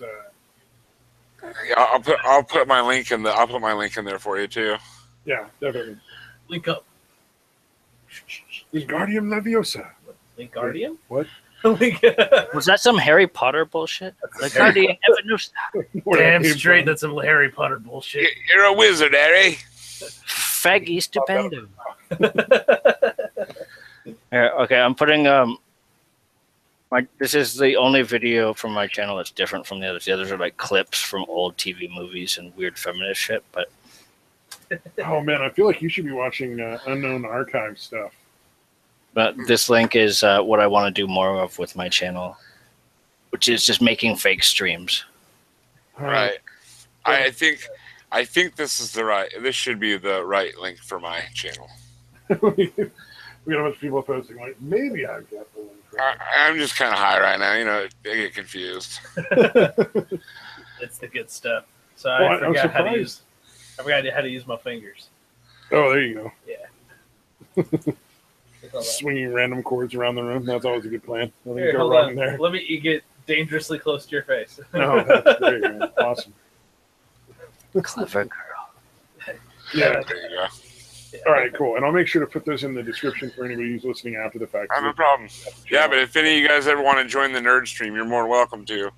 Right? Sure. Send me a link on the Twitters. No problem. Put your guys' Twitter thing in there, and I'll fucking follow you up. Well, Unholy Mole. I know I already follow you, Stabby, but the rest of you guys. Cyber Mole. Yes. In hell. Yep.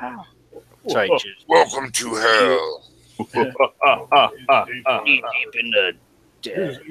You have a mind because I'm banned from Twitter. Are you?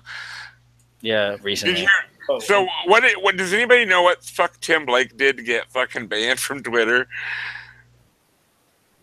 We're talking about me being banned from Twitter. Why do you got to make it all about Tim Blake? What the fuck? I thought you loved me, big guy. I do, brother, but fucking I got enough love to go around. No, I'm kidding. Seriously, Tim Blake actually got banned? Yeah, isn't that fucking crazy? You would think that the left would stick together, but I guess they had to make a point. No, it happens to tons of people. A lot of it can be mass reporting and stuff too, but right. You never know. They never told me. I asked them to clarify. They never did. They just said, targeted harassment, your account will not be unsuspended. That's it. Huh. You're done. Sit on the bench. I think one of the things the left calls... I don't know if I want to associate it to politics. I probably was just like really offensive. But it wasn't... I never targeted my harassment. I harass everybody. Right. Oh, no. I'm the same way. I'm an equal opportunist. I'm a true centrist. I will literally harass anybody. Yeah, anyone I see who has like I can make a joke even if I agree with their opinion, or if I disagree, I can do that and I can be offensive as fuck, whatever. But I never actually like have like focused on one person. No ifs, ands, or buts. We offend everybody equally. Yeah, I was gonna say one of the odd things about the left extremists is they tend to like sort of eat each other. Yeah, they do. If they're not like they just sort of like have these weird sort of inner like. Where like certain groups will just not like other groups for some reason. Oh no, you almost had it there. Intersectional. Oh yeah, intersectional. Yeah, I'm not even talking about just the feminists though. Like they're like. No, it's the entirety of. It doesn't even have to be left. It can be in some cases like right wing activism, but it's mostly seen on the left where it's all. You're familiar with the progressive stack, oppression Olympics. Oh yeah. Yeah, where they have like, really like it's what I I hate to fucking do it, but I call it Plight Club. Plight Club. The first I like rule that. of Plight Club is you can't shut up about Plight Club, and whoever has the biggest plight, their voice counts the most. That's funny. I love the So- stories when they get together for like conferences and stuff, and like one group would be like, "You oppressed us," and like split off and like get really angry and have a protest in the middle of like whatever sort of thing they were Yeah. organizing. That's what I'm yeah. getting at. It's who's the most oppressed and who isn't. They get into their own little fucking turf wars, and like, it's hilarious to me on the same level as watching like Step Up to the Streets. Those like It is. It's fucking common gold. And the funny thing is like they'll like storm a place and act like toddlers and make demands that are fucking crazy and wild, and then wonder why people don't take them seriously. You're fucking adults acting like 5-year-olds because you didn't get your way. Why aren't people taking you seriously? I wonder why. because of the white cis heteronormative capitalist. Fuck. What are the other shit? Like I had a, the other buzzwords for. I streamed the other day and I like it was a nerd stream and I said no politics allowed, and so I didn't even bother inviting Mad Dodge because I know that guy can talk about nothing but politics, dude. Like I like the guy, a couple of but times. he can talk about nothing but fucking politics at all. And him and Staggerson don't get along anymore, so I didn't think it'd be a good idea to invite them both. YouTube drams. Oh, I don't know. I don't think I'm familiar with them. I'd have to check it out. Staggerson or the other guy said. Maybe both of them. Put the links in the chat. I'll check them out to see if I. Oh, you don't know Staggerson Jags? He's like Pretty cool. he does like skeptic type shit. Like he debunks like flat Earth, and he does a few. He has some really then funny I have a videos. video for him. I have the funniest flat earther I've ever fucking found. He talks about flat Earth and like the extraterrestrial origins of melanin. Oh god, that sounds something. Let me tell you. Oh, okay, let me find Stags and Mad Dodge, and I'll put them in there. Yeah, put them in the side. I think I've argued with Mad Dodge in like Twitter, and He's a libertarian dude, but his libertarian views seem more like ANCAP almost. He has this frustrating like behavior where he seems to think you have to prove everything to him, but he doesn't have to prove anything to anyone else. That is the person. You got it right there. Fucking hit it on the head, buddy. Oh, it's so annoying. Yeah, and like his the way he argues is so circular, dude. Like 8 people will be telling him, dude, we think you're wrong about this idea, and he won't even reverse his position, even to think about it. He just sticks with no, I'm fucking right, and everybody else is wrong, and I don't like that, you know. Your premise can't be evidence for your premise. Right. It's just like it doesn't work. You can't be the YouTubes. I don't know that Engelhardt or Datewalk Quad do YouTubes. I put the Twitters up for Unholy Mole. We'll just find them through Twitter. Sorry, I don't know why I just fucking typed that instead of telling. Okay. Like, is that what you mean by? It's like, Do you make YouTube videos? Like, it's been a very long Me? time, but I used to do a lot of dirt. I'm sorry, rally. Igor. I'm sorry, I was confused. Yeah, I used to do a lot of dirt rally stuff. Like, Oh, but okay. it's like that's got to be at least a year old. And then I'm pretty sure Datewalk Quad does it too. So Yeah, most of the YouTube. stuff I would do from here on out would probably just go up on the entitled channel. Yeah, It's well, it's like- the benefit of a group channel. Exactly. Sorry, it was just like because somebody was talking about wanting channels. I mean, you can if you want. I will post Engelhardt's channel. I think I have like 5. I have 5. Oh, I have 7. Go me. I feel special. Awkward silence. Awkward silence. I always feel special. My mama told me I could do anything I want in life. She lied. I think I have a Minds, but I've never used it. Okay, there's Mad Dodge. Let me go find Stags. Yeah, I never use Minds because the it's just so not user friendly. Like it's so hard to figure out what I'm doing on that website. Like I think they've got something like an alternative to like Facebook and stuff like that that's a little less restrictive, but they just need to make it a little more easy to navigate. Like I want to know when I'm sending somebody a message and when I'm just looking at random shit. All right. Worst You guys know episode Artemis Brain ever. Sample? Huh? You guys ever heard of Artemis Brain Sample? He's another guy I stream with quite a bit. He's a pretty good dude. He makes like also like kind of like skeptic videos, I guess you could call him. Like he debunks like flat Earth, and he has a hard on for Daphne Rimmel. Have you ever watched her? That bitch is crazy, dude. That name doesn't ring a bell. Daphne Rimmel 2.0. I think a lot of her videos have been taken down, but she's fucking, oh my god, dude, she's got some of the craziest fucking That makes me think she's harebrained ideas. Yeah, I'm gonna be like that. I gotta, What? Put me like a good example of her shit. There's a link. Let me see if I can find anything from her. I don't know if Like she's I don't know if you can screen share it. The audio probably won't share it.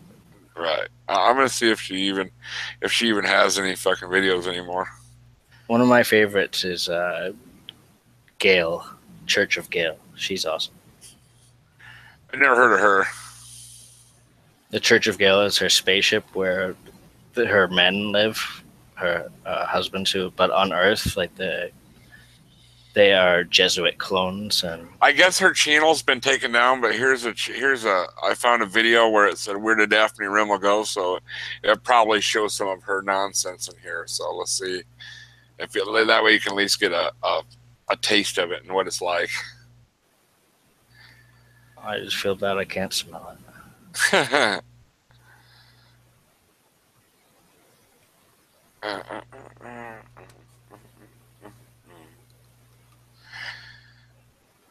It doesn't feel like a Sunday for some reason, or well, Monday morning now, but that's because I worked second shift last night and I'm not used to working second shift, so it fucked me all up. Fucked me all up. Wait, $6 million gas bill? I don't Yeah, think that's not Daphne, but it's about her, so you can at least get a feel like what this Oh, crazy yeah. was like. You know, she's fucking nuttier than bat. She's nuttier than squirrel shit. Actually, she's pretty nutty. Pretty nutty. Or do you know that the flat Earth asshole Jake? He's another one that's really fucking kind of out there. Or Jeranism. That guy's kind of out there too. Jeranism. I'm not You sure. never heard of him? Oh, you never heard of Jeranism? That guy's fucking. He's something else, dude. Oh, my stream last night was supposed to be. I was gonna call it the end of the world stream. I was really disappointed when I woke up this morning, and the world was still here. Well, I'm glad that I'm part of your disappointment. You're well. Yeah, no problem. Right on, brother. No problem. Anytime. This guy. So, do you guys got any good channels that I've never heard of? What kind of like? I just put one in. Okay, beside. I'll check it out real quick here. Well, that's another one like the crazy ones. But if you want a channel that's actually full of great videos. Yeah, I mean, like, do you guys got any good channels that like I've never like? I mean, like, you know, any good skeptic or history I might. I follow tons of shit, so maybe we could trade. Yeah, I have a very eclectic viewing. Like, I'm a real big history buff, and I watch atheist stuff, and I watch like, you know, Christian stuff. I watch all kinds of stuff, dude. You'd love my stories about my mom. About your mom? My mom thinks that the Orlando Pulse is God's will, and that all those sodomites deserve to die. Oh, goodness. But she can never answer why God chose a Muslim hand to do it. Yeah. Have you heard? Do you know who Pastor Greg Locke is? I watched the video. I watched the video Bionic Dance did the other day, and he was talking about the reason all these earthquakes and hurricanes are happening because of our sin and blah blah blah blah blah. I'm like, oh my god, that fucking. I mean, Christianity is bad enough, but the young Earth creationists, they drive me nuts, dude, because that's just fucking insane. My mom got that idea that I just said from Pastor Steven Anderson.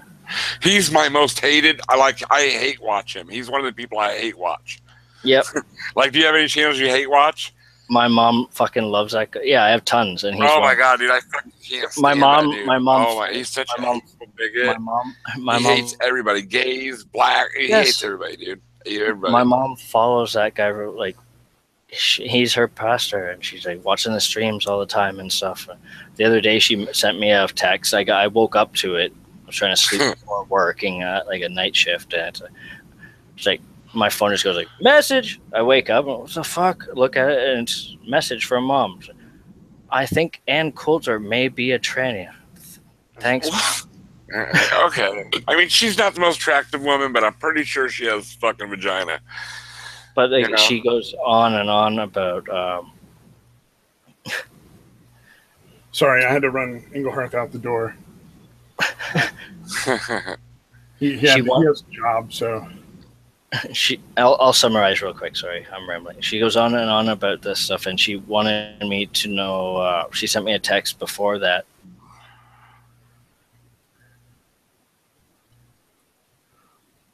Oh, what did I miss? Oh, we're just talking about different channels, YouTube channels, like good ones that I might not have heard of, or anything crazy that you don't, that's just insanity that you hate watch. You can't look away like a car crash. What is it? Wait, am I still even here? Yeah, we can hear you. Oh, okay. And then when you said we were talking about, I'm like, all of a sudden, like, wait, that's not what I was talking about at all. I was talking about my mom wanting me to go for coffee with a strange man in order to get a free DVD for doing it.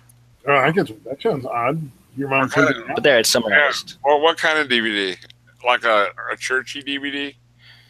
Yeah, one of their DVDs. Oh God! The carrot on her stick was that it was not really yet released to the public. It was called Babylon USA. God! Ugh. One of their New World Order Christian conspiracy theory DVDs. They call documentaries. Oh, sad. I'm gonna meet this Shane guy one day though. It's gonna be fucking hilarious. I'm gonna record it. That seems awkward. So is it like a date with the guy, or are you just hanging out? It's supposed to be just meet the guy for coffee. Well, it would be a date if they're Christians. They don't. Well, I mean, how far do you have to go to get the DVD? That's what I'm wondering. Right. Is there a charge? If it's taking too long, I'm just gonna I'll put my hand on his knee. Can I get that DVD? I kind of gotta get going. Yeah, wink at him and shit, blow him a kiss.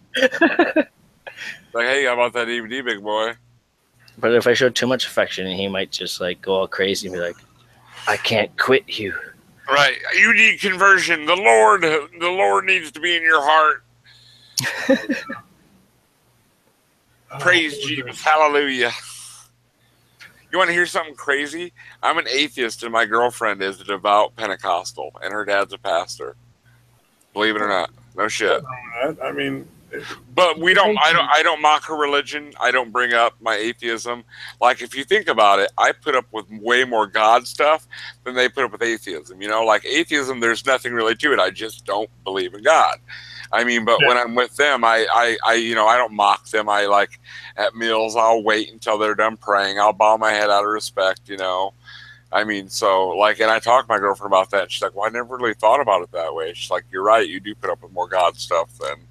But the only problem is our son, he's 4 years old, and he's getting to the point where he's like, Daddy, why don't you go to church? And how do I tell a 4-year-old that I'm an atheist, So, I try to work as many Sundays as I can, so at least I have an excuse, You should be honest with your son. Tell him that you're just I will be. No, you're rocking the atheist angle, appeasing the wife, and you're just... right, And the rhetoric you're using is a way to... never mind. I'm not gonna go. That was dark. Oh, I think I have issues with it, but I mean, it is what it is, dude. I mean, I'm not gonna rock the boat. I mean, that would destroy my family. So. Well, and then there's a big difference between being atheist and being atheist as its own sort of religion, where you have to go sort of in proselytize, similar sense to the feminists. Yeah, I'm not a militant atheist. I'm not trying to convert anybody. I just believe what I believe. Or disbelieve, I guess would be a better word for it, but I have to pee. I'll be back in a minute. I'm got back. Don't leave. Just fucking get a diaper.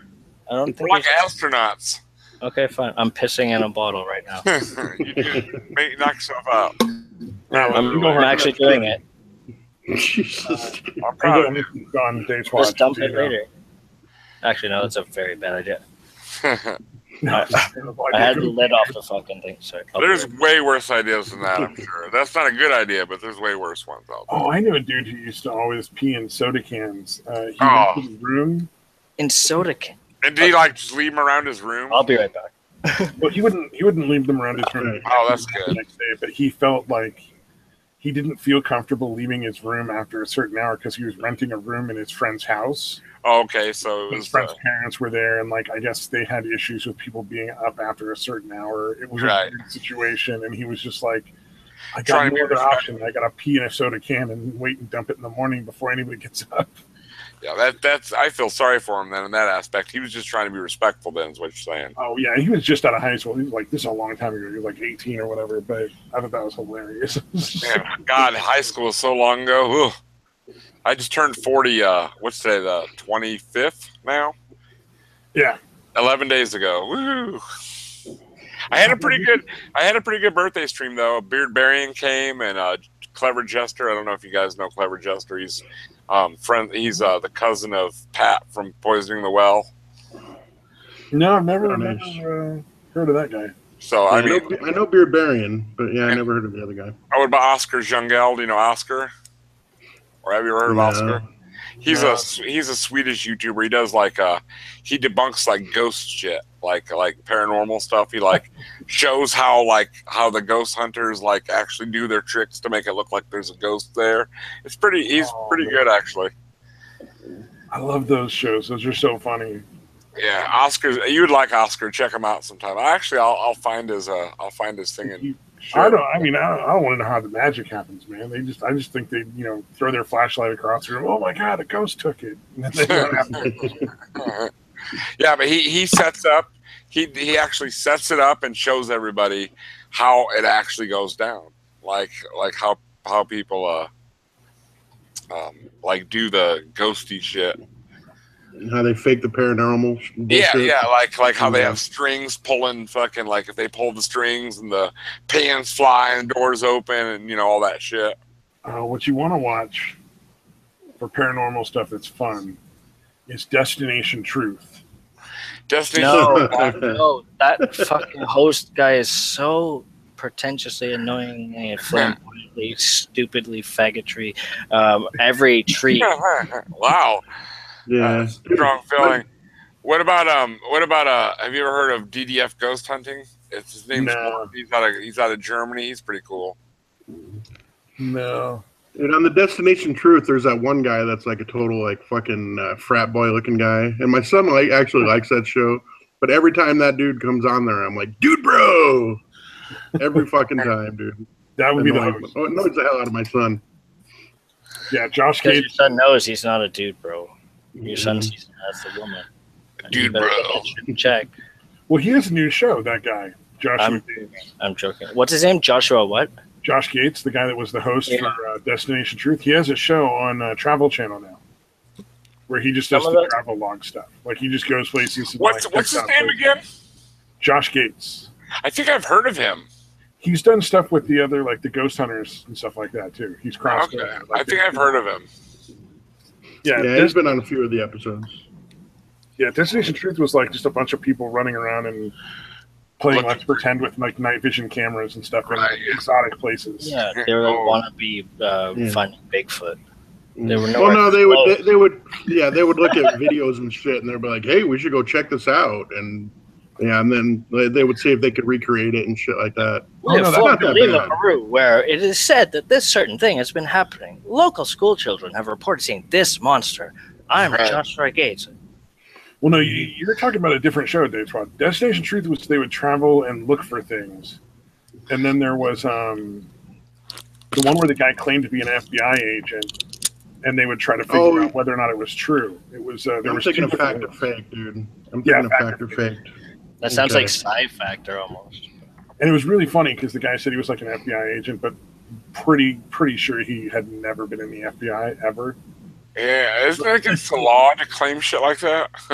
I think he was he got around it because he contracted with them for a couple of months at some point. Oh, so he was a consultant almost? Yeah, or a consultant. Yeah, well, and he was Asian too, so he could say, I didn't say agent, I said FBI Asian.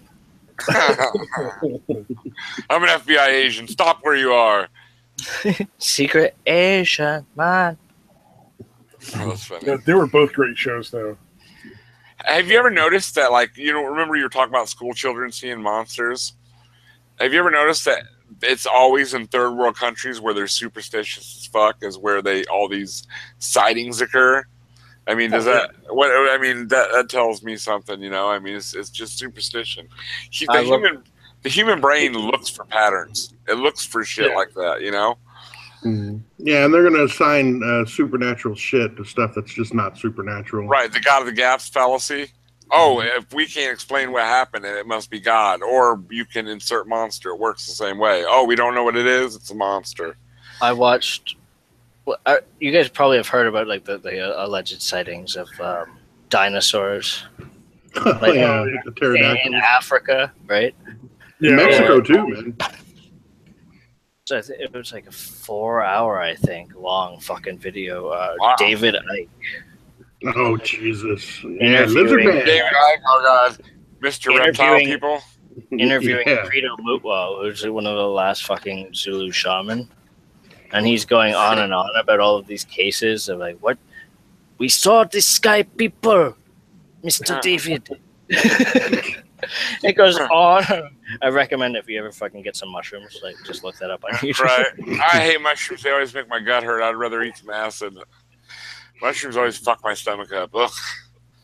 They're a lot more mellow high though than fucking. They are a lot more mellow. The last time I ate them, there's a music festival that comes around my area every year called Summer Camps. Kind of like it's a mixture of like they have like a house tent, and then they have like bluegrass and some. It's a pretty good time, but I mean, it's nice. I mean, young naked chicks walk around fucking dressed like fairies, like literally topless, wearing wings and shit, and they got their face painted. It's a good time, dude. I mean, it's a pretty good time. Sounds nice. You can't. I mean, even if you don't like the music, you're gonna have fun. Fucking three days of drugs and fucking naked girls walking around. It's a good time. Last time I ate acid was when the fucking Ghostbusters, the female Ghostbusters, was at the theater. I still have yet to see that movie. It's been a couple of years since I've had any too. I went by myself, and it was just crazy as fucking. Tripping? It was opening night, and it was fucking creepy as fuck. I bet it was. Did you sit through the Probably whole at least movie? made them enjoyable. I did it so I could write a review. You made it through the whole movie tripping on acid by yourself?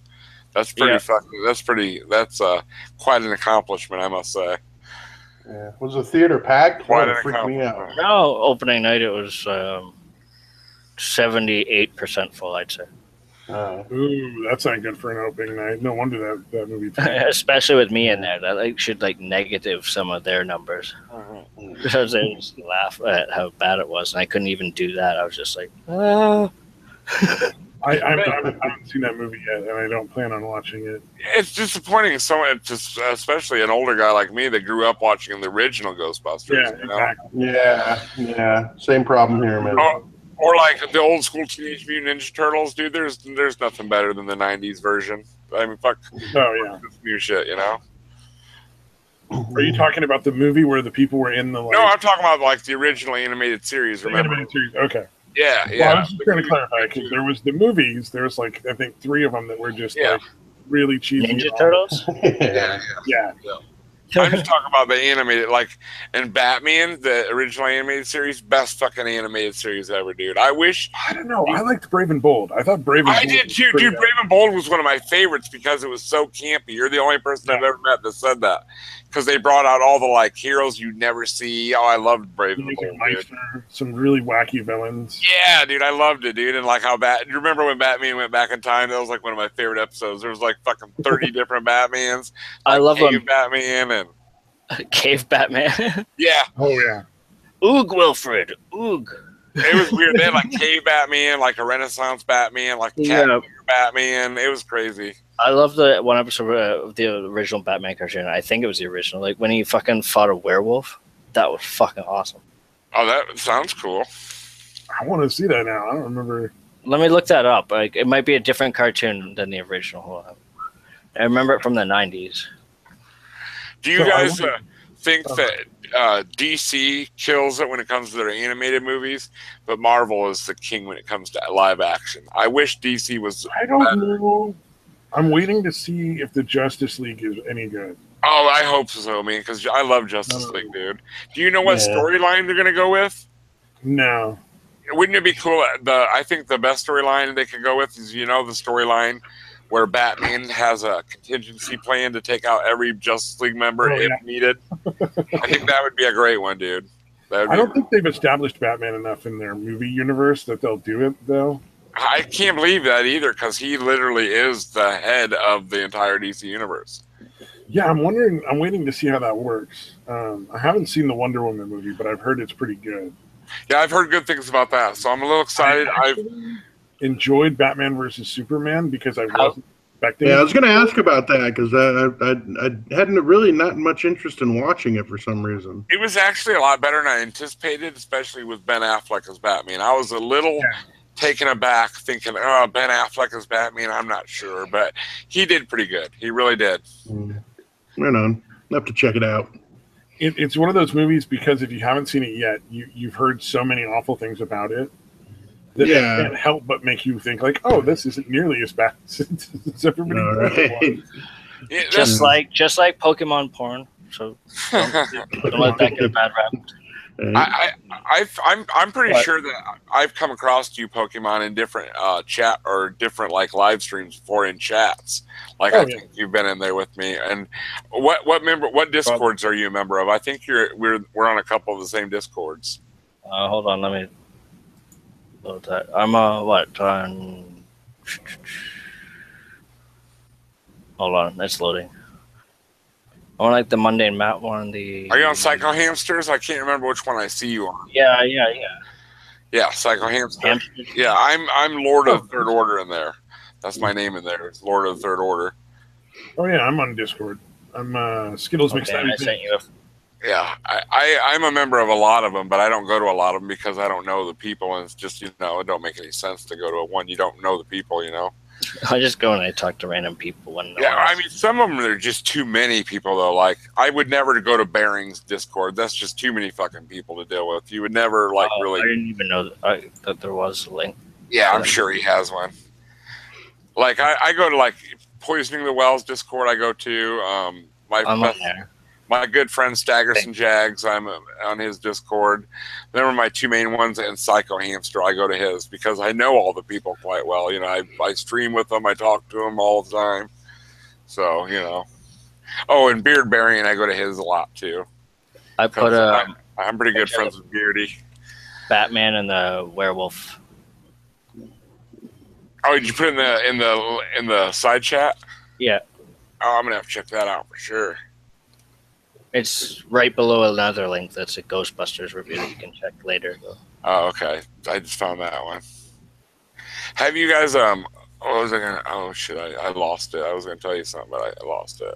Oh, have you ever seen the abridged DC unabridged where they have an animated movie, but they add their own they ad lib their own what would you call it? A dialogue, I guess you could say. And it's funny, Batman's a drunk and Green Arrow's a drunk. Fucking it's pretty funny, dude. Superman's a big Boy Scout and dumber than shit. You'd have to watch it. They just revoice it. Yeah. They have one of Suicide Squad. Is fucking hilarious, dude. I like Suicide Squad. That was a fun. I do. I'm talking about the animated though. Have you ever seen the original animated Suicide Squad where they're supposed to go and I think they're trying to steal the Riddler's cane because it's got some information. I can't remember the entire story. Yeah, I haven't seen the original animated one, unfortunately. Yeah, it's really good though. It's hard to track down a lot of the older cartoons. Some of them is, and there's a lot of and people get copyright strikes because there are so many copyrights. I mean, you might be able to catch it if they put it up right away before someone else catches them. They get a strike, but DC is really careful about their copyright, so it's hard to find them on YouTube and stuff. I wonder if there's a Reddit for that where the people post the links when they put it up on YouTube, so you can download it before it gets taken down. Yeah, I'm a huge Batman fan. I'm going to have to save Batman versus the Werewolf picture. That's awesome. I closed it already. I can't remember what it said the episode name of that was. Sorry. Yeah, that's all right. I just think the picture's cool as shit. Well, you can always go back and. No, I can just Control Shift T it. Or I could just fucking look Batman An versus episode Werewolf. called Moon of the Wolf. Moon of the Wolf. Batman the animated series. Cool. But the video that it's linking to is like just this fucking like nerdy guy, a kid with glasses. Like, this is the Batman, wherever. Do you guys watch any comic YouTube channels? Like, I mean, they talk about comics. Comics Explained and Comic Historian are the only ones I follow. I really like Comic Historian too, and Comic Drake isn't bad either. Yeah, I haven't seen that one. You don't like Comics Explained? I've never checked that one out. I'll have to check that out. That one's Actually, really good. I actually like that one better than Comic Historian, dude. Really? Yeah. Comic Historian is really good too because he he really. Is. Is Comics Explained? You said? Yeah, Comics Explained. Comics Explained. All one word, I believe. I'm pretty sure his thing is. Hold on, let me look it up real quick. What the hell is Unholy up to right now? He's just sitting there watching us.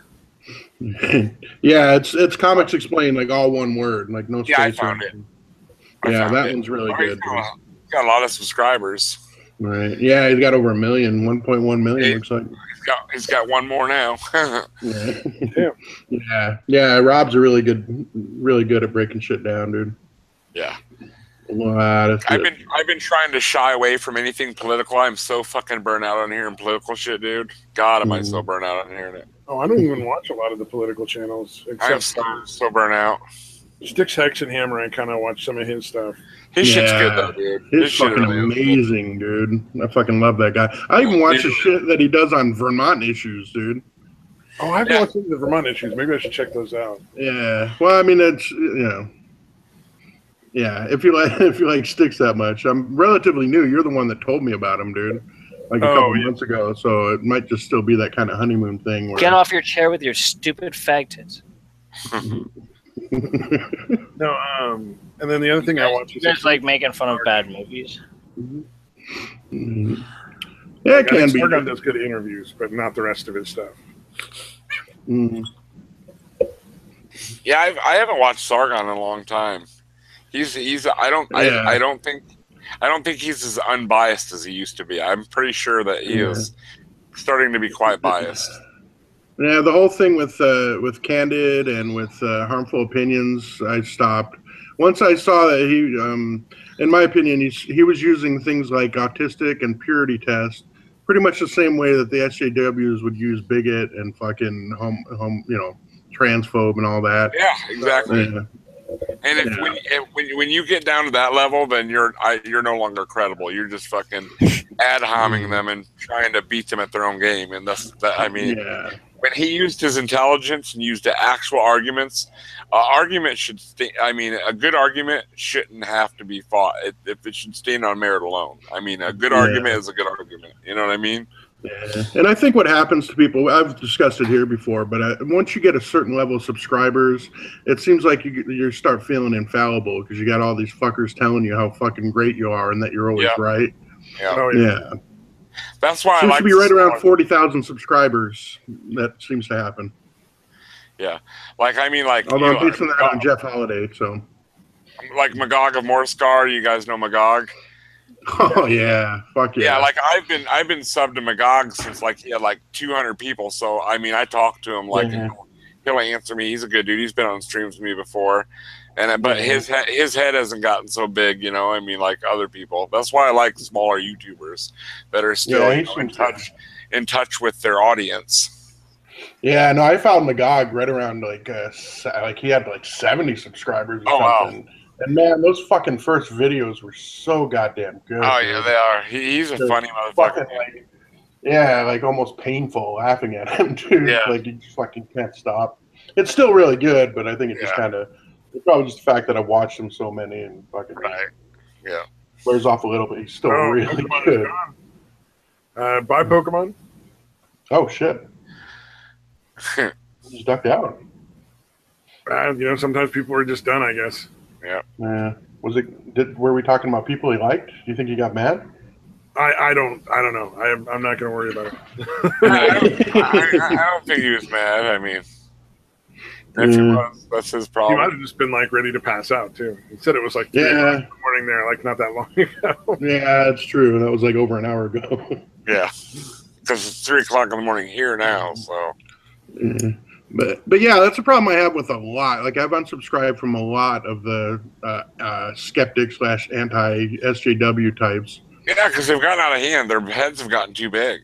Yeah, like Armored Skeptic and fucking Shoe were probably the first ones I unsubscribed from. Yep. Dude, like that's Armored Skeptic was the first skeptic I found, and his old videos like a year ago, fucking I loved them, dude. I loved them. Yeah, me too. Now, he's the one that turned me on to the whole skeptic community too. I'm not sure about his relationship with Shu, but it's bizarre. Like, I mean, like he's the daddy or something. I don't get it, man. Oh yeah, that's starting. Yeah, it's like a sub-dom kind of thing, apparently. Yeah, it is, isn't it? And she was talking way too much about it. That was one of the reasons that I kind of got away from it. That's another thing too, is I'm not really interested in your guys' sex life, so fucking keep that to yourselves. No, I remember that I was listening. It's so weird how many people feel totally comfortable posting like every little detail about what they fucking do in bed. Yeah. I don't care. Right. But no, I remember actually Jeff, back when he was still decent, he was on a live stream giving her shit about it. Like, dude, that's too much. You don't need to do that. And she's like, I don't know. My fans think it's fine. And I was in the chat like, no, fucking stop it, dude. And shortly after that, I was like, I'm done. Plus, the whole Candid thing was fucking bullshit. That was kind of the last straw too, I think. Candid took out a lot of the anti-SGWs for me, dude. Yeah, that was very intellectually dishonest of them with that whole Candid thing. I'd still really like to know if Sargon really did all, because Sargon defended him blindly. I really like to know if maybe he didn't get paid directly by Candid, but somebody paid him to fucking do that shit. I'm really curious about that. With Candid, though, I mean, people were getting like $5-6 grand to make a video. I mean, that's Amazing Atheist. That's another one Candid took down for me.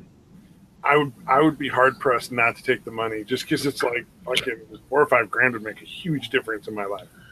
Yeah, but I don't know that they needed to go fucking as hardcore as they did. I think they were contractually obligated to. I don't know that it was necessarily that they wanted to, but I think. Well, I know they couldn't disparage him. That doesn't surprise me, but they really fucking went at it, dude. Oh, maybe they were just. I don't think they're contractually obligated to go that hard at it, dude. Yeah, maybe not, but I think they got wrapped up in shit that they weren't ready for. Yeah. Plus, like we were saying earlier, the fucking arrogance kicks in, and your fans are telling you shit. And you get embarrassed. You know, you feel like an asshole for doing something you probably shouldn't have done. You feel dumb, and then it makes you angry. Yeah. That's why I like Naked Ape was just like, I don't fucking give a fuck, dude. Right. I like Naked Ape too, but he's very controversial. There's a lot of people that he pisses off, but he does make good videos. Yeah. I mean, there's a lot of people that I don't necessarily like them as a person, but I do like their content. I mean. Yeah, exactly. Oh man, so that's all I care about. Do either of you guys know Rooster Teeth? No. No. They're like a gaming channel, and it reminded me when you guys were talking about Shoe on Head and how vocal she is. I used to watch like a lot of the Rooster Teeth stuff, like the gaming, and they did a podcast, and it was all just sort of like entertainment kind of stuff. Right. And then fucking this one chick on there, like they had one hot chick on all their podcasts, Barbara. And she started like for like a fucking month, every single time she was on, she started talking about getting like cum on her face and drinking cum. Wow. And it was just like, again, I don't. No, unsubscribe. Was it something that came up naturally, or was she just kind of shoehorning it in just to fucking say it? At first, it kind of did, and I think she got annoyed because a lot of people in the comment section and stuff, and this is a big channel. Rooster Teeth's a fairly large channel. Yeah, I've heard of it, but I don't know. Yeah. They were making videos before YouTube and posting them and making money before YouTube with their videos. All right. So they're fairly. Are they the ones that would do the ones where they would use like game footage and then they would dub over it, like dub voices into it? They weren't the first people to do machinima, but they were one of the very few groups that did it before it got before YouTube. Yeah. They were like the third or fourth on the train, essentially. Right. But yeah, it came up naturally in conversation at first, and then she just kept shoehorning it in because I think comments and stuff made her. Yeah, how does bukkake come into a conversation naturally? Like, you know, I love semen on my face. You know? They were making fun of porn, and then one guy was just like, I can't understand why these girls like let people come on their face. That's got to be really awkward and uncomfortable. And then she was like, oh no, I kind of like it. It's because it's wrong. It's naughty or something. So it was like a natural thing, but then like it just kept going from there, and she'd talk about it constantly. And it was just like, I don't fucking care. Like, yeah. You can tell us that you're into it, and that's it. We don't need to hear any more about it. It just started becoming a conversation every single week on their podcast. And I was like, all right. Oh wow. Yeah, that's pretty fucking ridiculous, dude. Just it was weird. Yeah, I don't want to know that shit. Like, you can tell me something on a base level if if that comes up, but yeah, I don't want to know any fucking details about that shit at all. Yeah, I especially don't want to know if you call your boyfriend daddy. I really don't need to. Dude, so fucking creepy, dude. Especially because she looks like she's fucking 14, dude. Yeah. I don't know. I don't understand. Like, I can see that she's cute or whatever. But, like, I can't say she's hot or sexy because she looks like a fucking kid. I don't care how old she actually is. She looks like a fucking kid, dude. Yeah, I don't know. That's the look now, though. When you watch music videos and shit, like, everybody looks like kids. Yeah, I just can't see that being actually attractive, dude. Like, I get it. Like I said, like, I can see that she's cute or whatever, but maybe actually being attracted to that, I don't get it. Maybe we're just fucking old. It's not for us anymore. Yeah, it could be. But yeah, I don't know. I think there's something creepy about being attracted to fucking, again, even if they're actually adults, if they look like they're like 16 or something, I don't understand the attraction. Like, oh shit, you look like you're 16, but you're 19 or 24. Ooh, that's hot. I think it depends I don't get it. what you're talking about. If you're talking about just like hooking up or something, then I can see where you're coming from. But if it's somebody you like get to know and you slowly develop a relationship with, I can understand it. Yeah, but no, I'm talking more about like people in her comment sections or that kind of shit. It's the internet. Yeah, man. I'm not talking about Greg specifically. The two things you can always count on in internet comment sections are girl perverts and foot fetishists. Right. You always have those two groups. Yeah, but honestly, it was one of the reasons I stopped following Roaming a Millennial, just because every fucking comment, dude, almost all the comments, like in the live streams, oh my gosh, she's so hot. Like, what do you guys think is going to happen? Like, do you think she's going to be like, oh, you think I'm hot? Well, let's fuck. Like, I don't understand the fucking reason. Like, I think she knows by now. I think she's aware that she's attractive. I'll have to look this up. I don't know who Roaming Millennial is, but it sounds familiar. Yeah, she's like a half Asian. She's cute. She's pretty gorgeous. Yeah, she's cute, man. I know Millennial Low. Yeah. That's like a racist. No. Yeah. I've been on his channel. Definitely somebody different. Yeah, I guess she's kind of attractive. Yeah, at least and plus, I don't know. I kind of got the feeling that she doesn't really do a lot of thinking for herself, and that she does a lot of finding out what other smart people think and kind of parrots it. She's got that sort of model-esque face. Like really she's like half Asian or Japanese or something. Features. Yeah, big eyes, delicate features, sort of glowing skin with whatever makeup she does. Mm-hmm. Yeah, I'm not surprised people are into her. Whatever. Yeah, no, I'm not surprised at all. I'm saying I got tired of hearing it in the comments because, again, what are you doing it for? Like, what do you think's going to happen? And I'm sure she already fucking knows she's hot, dude. I just don't understand the concept of posting that in a live stream about somebody being hot over and over and over again. Dude. Right. It seems kind of pathetic, doesn't it, really, when you think about it like that? Yeah, it really is, dude. Like, really? No, what do you think? This is going to get you laid? She's hot? Think of, like, cam girls. Like, it's almost like being a cam girl, but without taking your clothes off. Yeah, that's true. They do get a lot of they generally get a lot of donations, I'm sure. Yeah, well, Blair White, dude, she's got a fucking cock still, and she gets shitloads of donations. Does Blair White still have a penis? Oh, maybe not. I haven't followed her in a while either. Yeah. She's gotten a little out there, like with her ideologies lately. I've never actually she's another one that I got tired of following. Another one of the fun. Yeah, I'm so glad I stopped following like her, Andy Worski, Shuan Head, and them before the fucking whole crazy hair thing happened. Oh yeah, well the drams is always a pain in the butt. Oh man. No, but yeah, I was like, I unfollowed all of these fuckers long ago. Yeah, I watched Blair White for like maybe 3 or 4 videos just because I didn't realize she was a tranny at first. Yeah, she is definitely passes, dude. Passed the first couple videos I saw, she definitely passed. I had no idea it was not a girl. Yeah. And then later on I found out, and then I was like, oh wow, so I watched a few more of her videos, but I just like I don't watch SJW stuff a lot. But yeah. Although it is kind of funny how like I'm kind of curious, like all the dudes that say they would fuck her, would they really? Like, I mean, I would joke about it, but I mean, she's still kind of cocked, dude. Like, there's no vagina there, man. That would really depend on whether or not she still had a penis for me. Yeah, that's what I'm curious about. Because, like I said, I would joke about it, so I don't know how many other people are actually serious or not. Right. If they still have a penis, that's a deal breaker. They are still. Yeah, I really don't care how much you pass, dude. If it's not the vag, right. I'm not interested, man. If at some point I'm going to be asked to lick your lollipop, I'm really not. Yeah, that's pretty ridiculous. They're not ridiculous. I guess I'm not going to fucking begrudge anybody that's into that shit, but yeah, I just have no interest in it. I wonder how much of that is sort of like the right-wing virtue signaling, essentially. Yeah, like saying you'd fuck a tranny or fuck Blair White. She's on our side kind of deal. Yeah.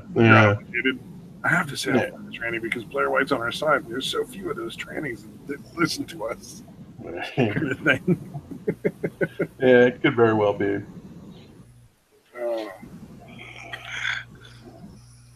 Yeah. Well, that led us into an awkward territory. I think I'm taking a moment to just like think about, man, what if I was fucking somebody and they had a dick? What would I do?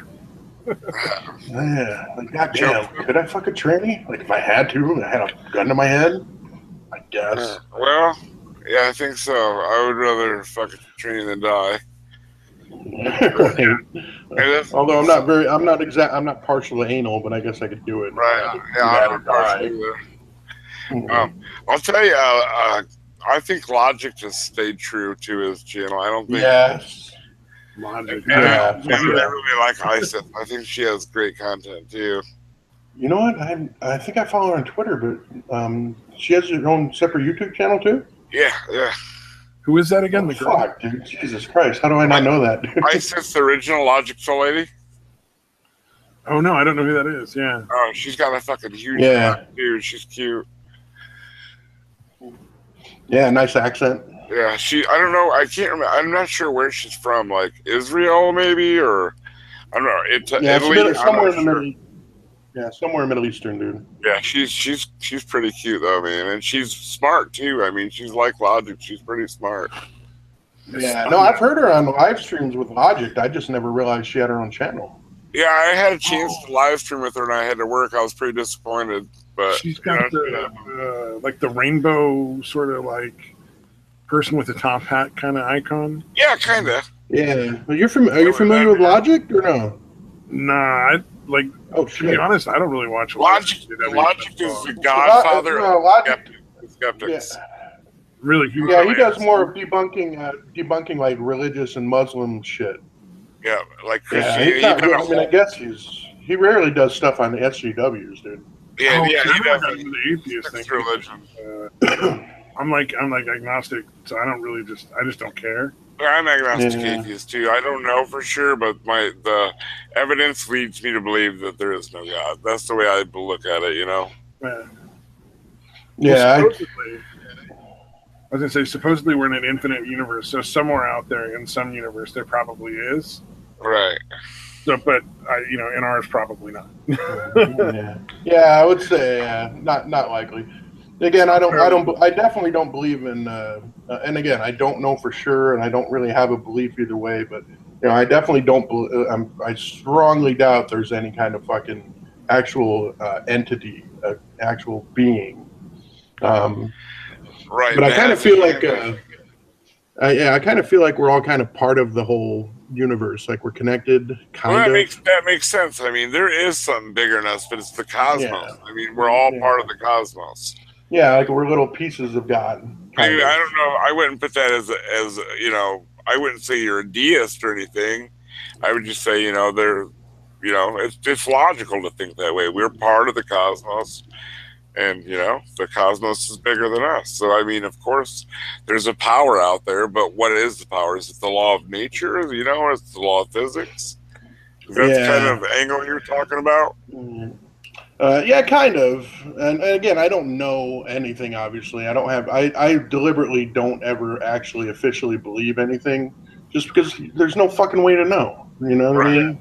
So, well, I'm a Gen Xer, so I'm cynical anyway, so I don't believe anybody until I have proof about anything. Let's hear it for Gen X.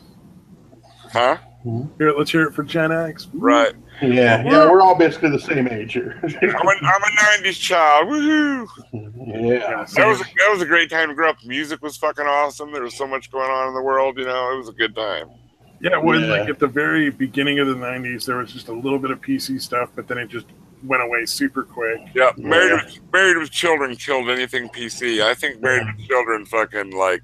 Well, Simpsons too, man. Simpsons first. Simpsons, you're right. You're exactly right. The Simpsons, Howard Stern. Married with Howard Stern. It molded the Gen Xers pretty much.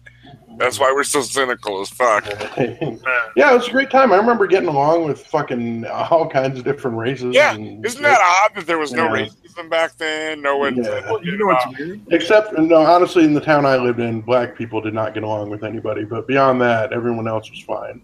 Right, okay. I mean, you'll always have a few. I think it's culture. I don't think it has anything to do with race. It's the cultures that we don't understand. I mean, they bring it on themselves, a lot of them, you know.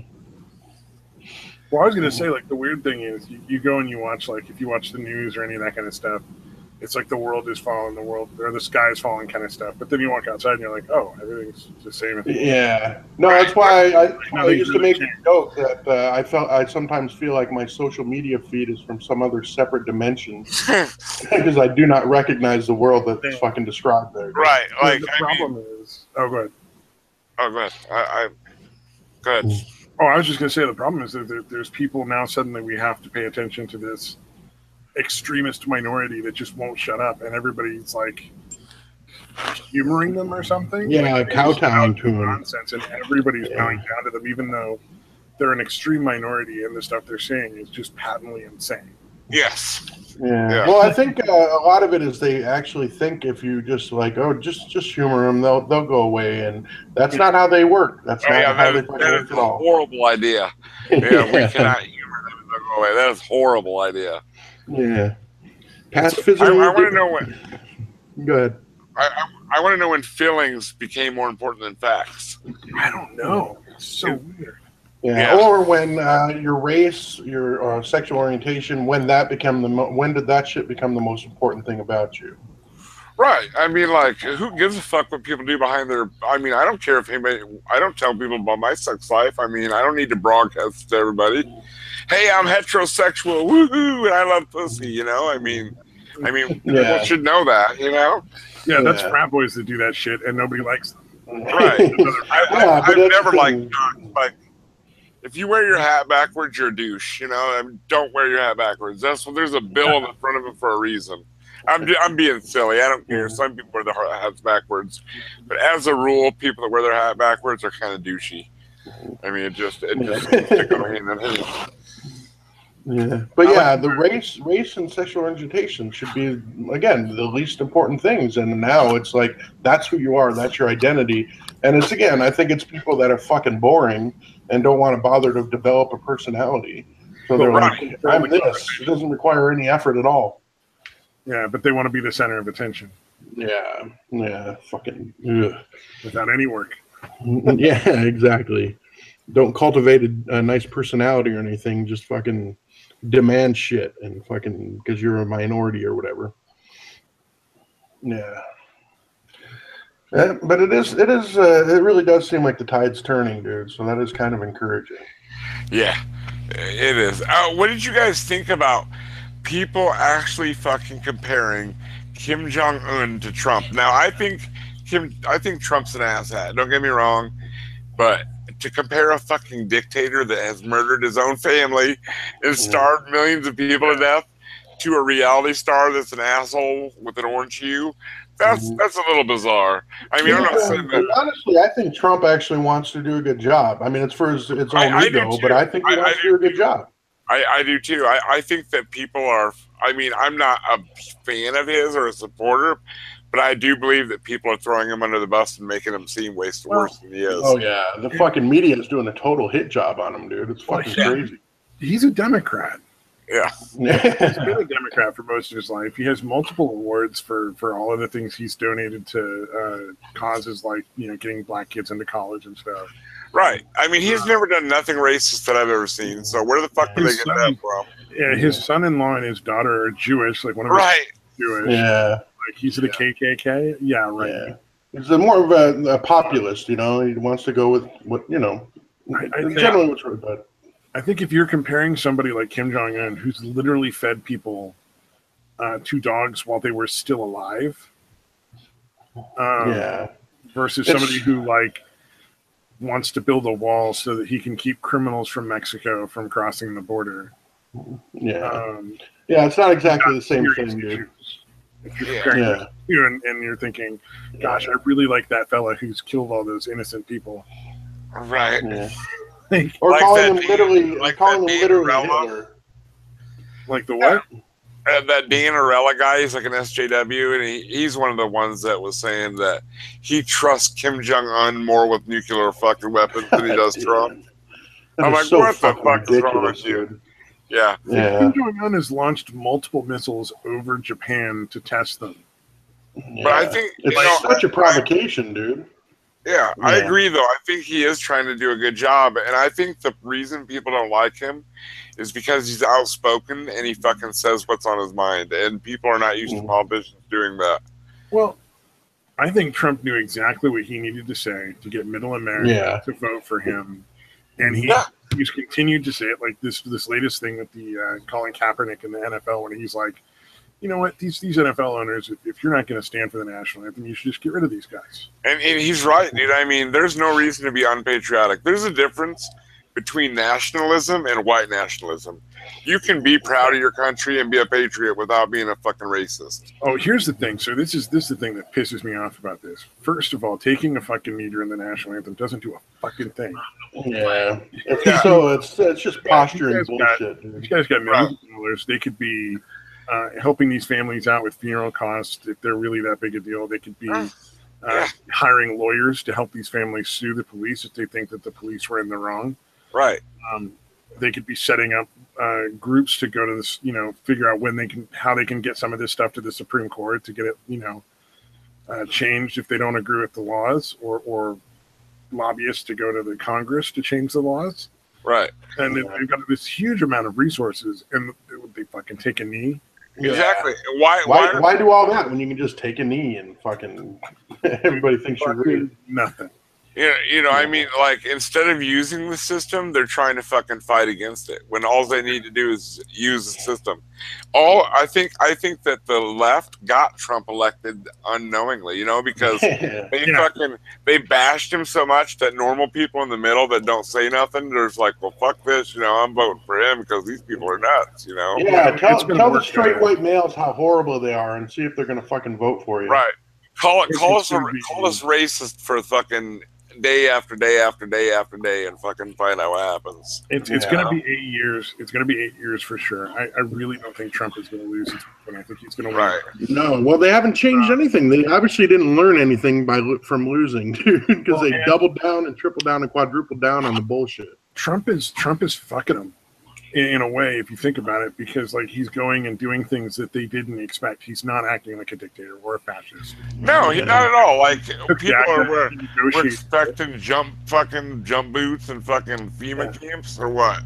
It still hasn't happened. It's not going to happen because he had no plans to do that, you fucking idiot. Well, he's essentially anti-establishment. I mean, you see how much even a lot of Republicans are against him, where he's even like, I'm going to go fucking work with the Democrats if you assholes aren't going to work with me. Well, Yeah, he's definitely a lone wolf. I mean, he's doing what he's going to do, whether people like it or not. Well, he's doing what presidents should do. Right. He's working with whichever side he needs to work with to get things actually written into law. That is a good point. Just randomly making presidential acts that can be changed every time another guy gets in office. Right. So, I mean, that's what happened with Obama's presidency. Is essentially everything he did was an executive order, and all Trump had to do was come in, was just sign some papers, and everything he did was undone. Yeah. Yeah, well, Obama didn't even try, though. Obama was a fucking establishment guy, so he was like, oh, okay, I'm just not going to work with him. I'm not even going to try, and I'm just going to sign these executive orders, dude. And a lot of which were just blatantly unconstitutional. Like, they go after Trump for signing executive orders and trying to sue him in court. Nothing Trump has done has been against his or outside of his authority. Not at all. Obama changed gun control laws, changed immigration laws with DACA. He really did a lot of shit. No business making orders about that. Really, thing that had to be should have been required to go through the legislative branch. Yeah, well, Obamacare is especially egregious because they wrote it in as a tax, right? As opposed to what it really is, which is a whole healthcare system where the government is forcing you to buy something which it should never be allowed to do. Right. Obama fucking totally abused his executive power. I mean, you know, like did they say he's the president who wrote in the most executive orders with that? I mean, like to veto legislature and the Senate. Yeah. Oh yeah. Well, to supersede it, not even just a veto, but to supersede it. Like he's like, okay, no, I'm just going to write what I want, and fuck you guys. I'm going to do what I want. Yeah. A lot of the judges he put in are some of the worst offenders when it comes to legislation from the bench, where they're not looking at the law; they're just making decisions based on their personal politics and in direct ignoring the law as it's written. Yeah. I mean, you guys remember the book A Brave New World? No. By Aldous Huxley? Or you've heard of 1984, right?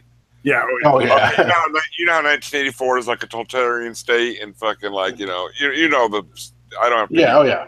Oh yeah. Well, we know what Hillary Clinton told us about it. Aldous Huxley also wrote about the future, but what everybody was his future, to be equal.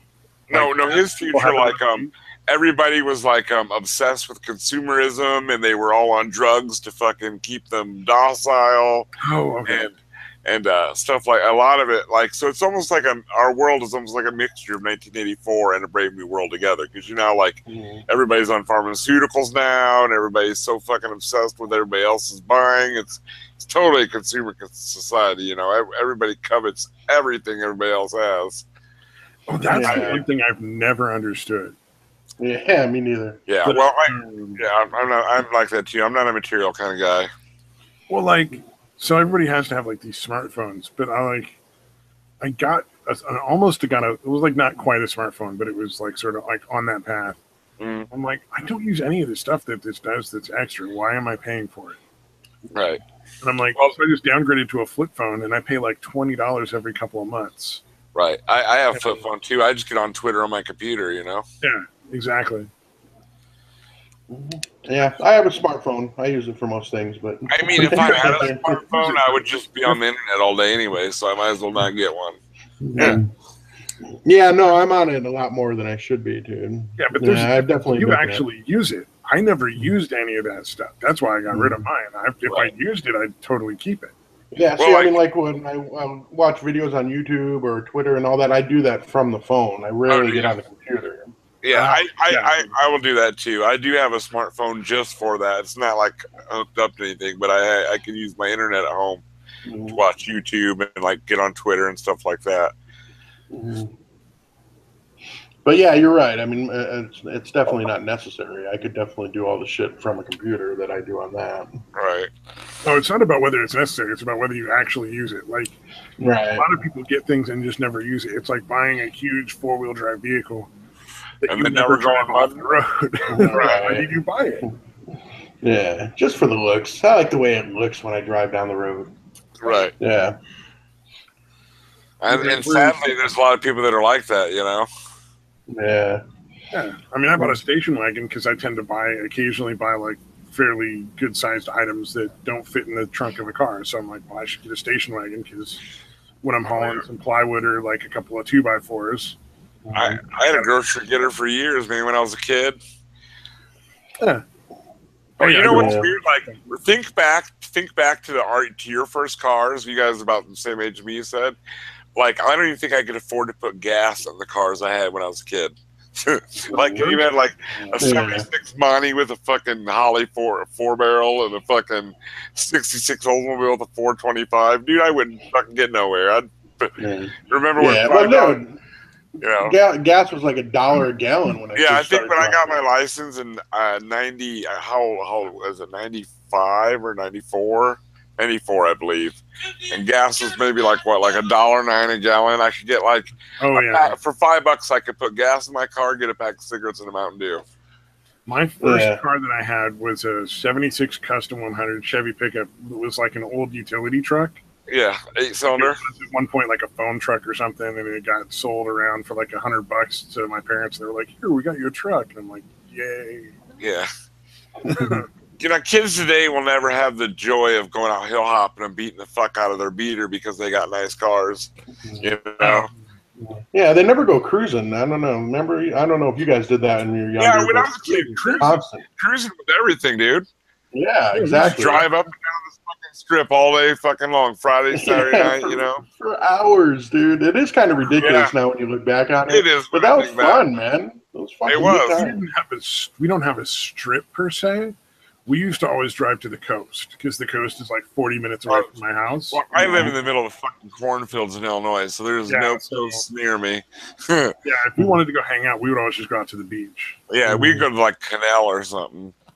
Go fishing with the canal. Yeah, out here, it's basically going out in the middle of the desert and fucking, you know, getting a bonfire going. Or actually, we know most of the times we wouldn't because a bonfire was basically a signal to the fucking cops. Right, yeah.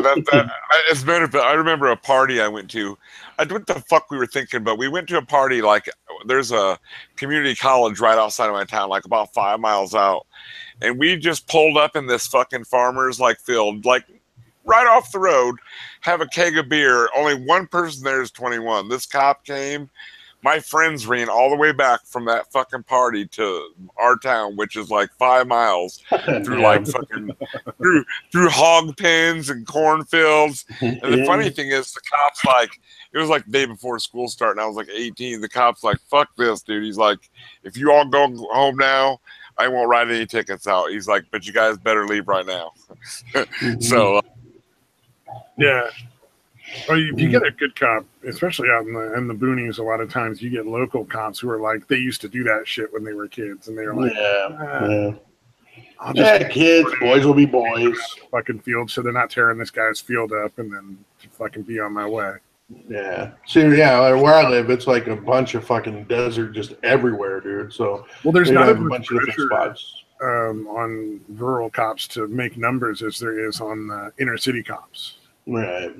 Like the inner city cops are supposed to make a certain amount of arrests, and they're supposed to send a certain number of people to prison. See, I don't. It's been privatized. Yeah, that should be illegal. Well, it's part of the, remember the Battle of Athens thing you sent me, dude? Yeah. That's part of the problem there is they got paid more for every arrest they made or ticket they wrote. Like, that's going to get abused, man. That should not be able to fucking be legal, dude. Yeah. Right. I guess there are perks to living in a smaller town or growing up in a smaller town, you know? Yeah, this wasn't bad, man. Well, this town sucks, but the partying and shit was nice, dude. Yeah, there was a lot of partying in my town because there's nothing to do, dude. There was literally nothing to do in our town. That's cruise, get high, and drink. Yeah. That was literally our lives. Yep. Back when there was brick weed, fucking, back when you had to fucking, like, it was so dense and fucking seedy that you might got a fucking 1.5 grams out of an eighth after you were done cleaning it. The good old days. Yeah, back in the brick weed days. Yeah. Yeah, well, here in Arizona, we got that shit fucking cheap, dude. It was always the cheapest spot in the nation to get fucking weed. It was coming right across the border. Oh yeah, you're right by Mexico. Like one time, I got that far from California too. Same. Right. One time I got a 1/4 pound, and fucking in the middle of it, I found a bowl of hash. So there was like a 1/4 pound in the middle. There was a bowl of hash. Wow. Yeah. Nice party time. Like, yeah, it was a good time. Good times. Fucking the 90s, man. So much different. Yeah, fucking in the middle of the desert, fucking chicks getting all drunk, fucking anywhere. Right. It was a good time. Right, it was. I think I told the story on here about when I was fucking a chick on the dirt canal road. It was fucking awesome. It sounds like a similar story to ours. Did you, fuck, I forgot what I was going to say. Never mind. It'll come back, I'm sure. I can't remember. I was going to say, you guys grew up in the 90s. What was did you guys go to any concerts in the 90s? I went to Lollapalooza once. It's the only concert I've ever been to. I seen my first concert was Green Day Dookie. That was the first concert I ever went to. And then I seen Nirvana, luckily, at the Adler Theater in Davenport, Iowa, before Kurt died. It was like maybe 2 months. It was in utero tour. I feel pretty lucky about that. Dude, he was here at the state fair, like right after Nevermind broke, and I fucking couldn't make it, dude. I was so fucking furious. You know the one band I've never seen, believe it or not, is fucking Metallica. I don't know why, but I've never seen Metallica live. They're supposed to be pretty fucking good. For me, the only ones I saw was I went to a White Zombie. Filter open for White Zombie, and honestly, Filter was better than White Zombie live, dude. Yeah, I seen Filter at Ozfest, and they were fucking awesome, dude. Yeah. The only other concert I've been to was Ozzy, and they had fucking Deftones and Sepultura opening for them. Dude, what did you think of Deftones live? When I seen them, they were fucking horrible. Fucking horrible. Yeah, that was they're not that great. Sepultura was great. I mean, Sepultura would be awesome. I'd love to see Max Calavera, man. He's a fucking bad motherfucker. But I mean, I just was curious if they were just if Deftones were just having a bad day when I seen them, and it was an outside concert. So you know how hard outside. I mean, I'm a musician, and outside concerts are hard to get the sound right. They are really hard because there's no acoustics, you know. Yeah, so I was just wondering if Deftones were having a bad day or if they just suck live. I didn't. They were okay, but it wasn't anything. Right. Like I said, it could have been a fact that they were followed by Sepultura and fucking Ozzy. Yeah, that's hard to find. You know what I mean? That's hard to top. You know, Ozfest '99 was one of the best shows I've ever seen. Slayer, fucking Black Sabbath. That was the year Slipknot came out. The year System of a Down came out. Static X was there. Fear Factory. It was a good fucking Primus. It was a badass fucking show, dude. Badass. Fucking love Primus, dude. Little wacky fuckers. Yeah, he is. Hey, how y'all sons of bitches doing? Buckethead. Nobody can do that anymore. Buckethead. Like none of the new bands can really sing now. Like a lot of fucking awful. The only new band that I even fucking like is Volbeat. I think they're a very good band. I like Volbeat a lot. I don't know if you guys ever check them out. Dude, I stopped checking out new music fucking at least 10 years ago. Yeah, but the reason I go more towards blues, like classic blues. So. I like blues. I like blues, bluegrass, death metal, you name it, dude. Anything but rap. Yeah, there's not much that I don't like. Even country, like I don't like a lot of country, but there's even some country I like country as long as it's pre-1980. Anything after that's kind of shitty. Like I like Waylon Jennings, Willie Nelson, Chris Christopherson, Hank Williams. That kind of country is fucking awesome. But new country, it's just pop with cowboy hats on. Well, yeah, especially the last probably good 15, 20 years. Some of the stuff over there, like I actually like Garth Brooks, George Strait, Randy Travis, George Jones, but that wasn't bad. I mean, the '90s. Maybe '90s country was all right too. What about Garth Brooks when he came out as a pop star? I remember that. His other persona, Chris Gaines. Yeah, Chris Gaines. Dude, that was so fucking Wow. Yeah, that guy, I don't know, man. He's got to be fucked in the head. He tried to play baseball, fucking can read in this weird alter ego guy. Yeah. Garth Brooks has got to be fucked in the head. Like, you do not want to bring that up in an interview with Garth Brooks now. Yeah. Which one, the Chris Gaines or the baseball? No, Chris Gaines. You do not talk about Chris Gaines to Garth Brooks. He's getting a little bit embarrassed by it, is he? He just gets he will not be putting up with that, apparently. Wow.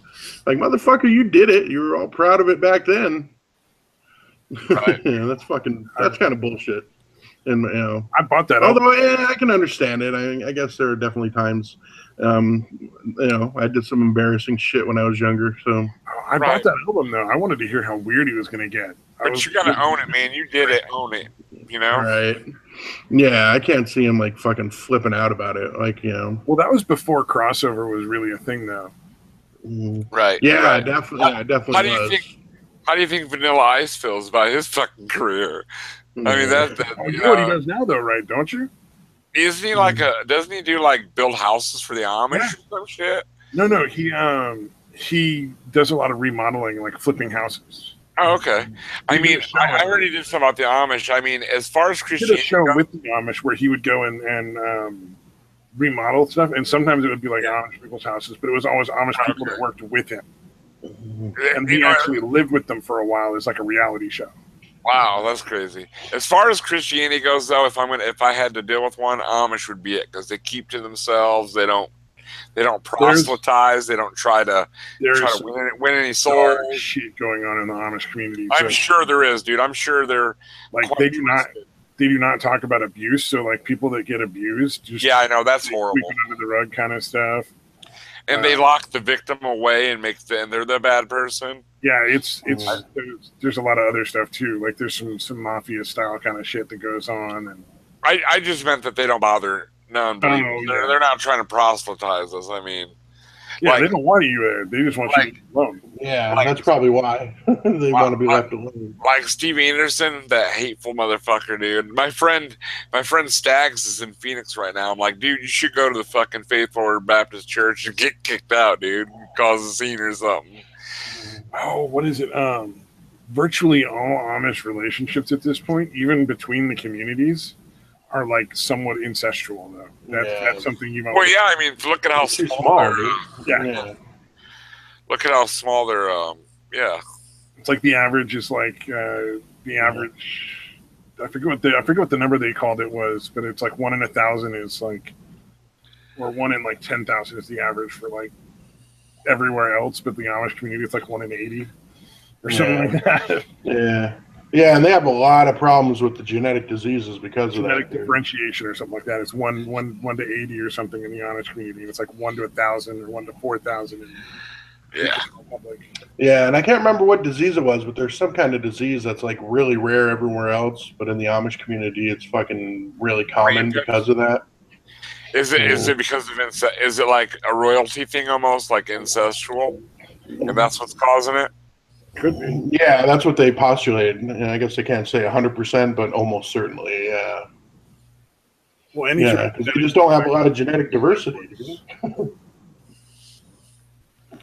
So you'd actually be well accepted though if you decided to become Amish, because they'd be like, shit, new blood, healthy babies, right? Yeah, I doubt they'd take me. I'm a fucking recovered junkie. They wouldn't want me, dude. No, they probably wouldn't.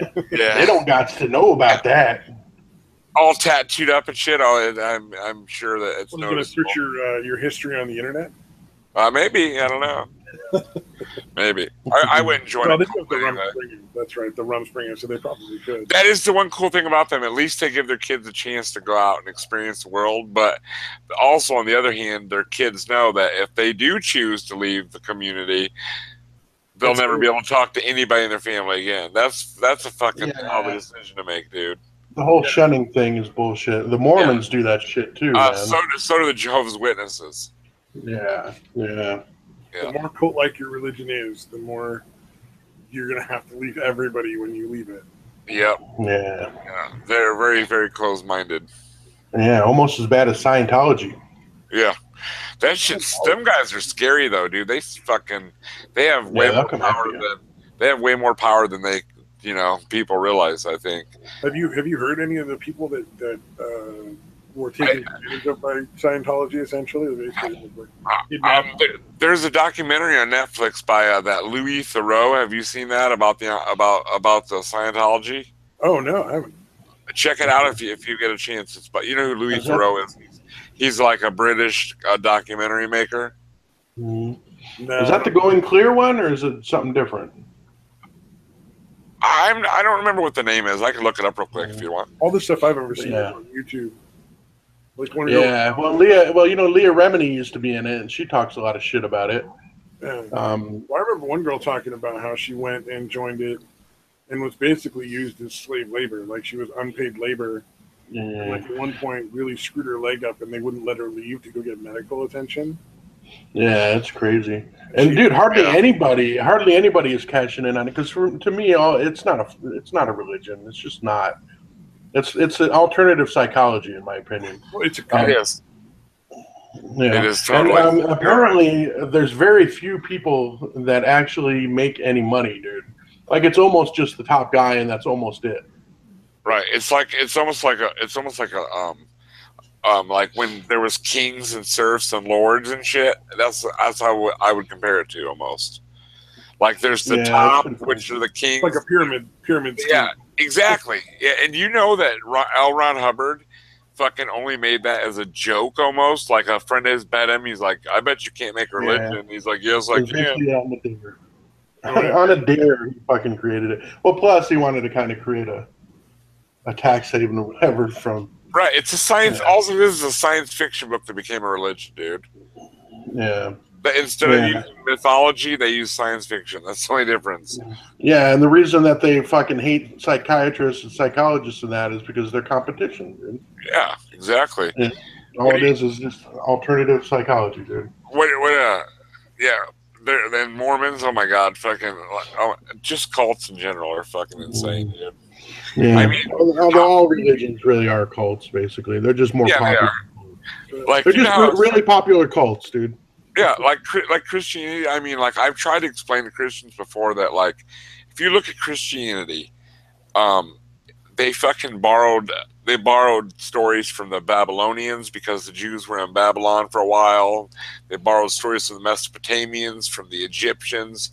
I mean, there's like 20 different gods that like are almost Jesus. I mean, almost identical. Walked on water, created miracles, virgin birth. I mean, there's so many so many checks you can on a list. Yeah, the Epic of Gilgamesh was a big one. Yeah, exactly. Yep. Yeah, Gilgamesh should get laid really, really like often. Then, right?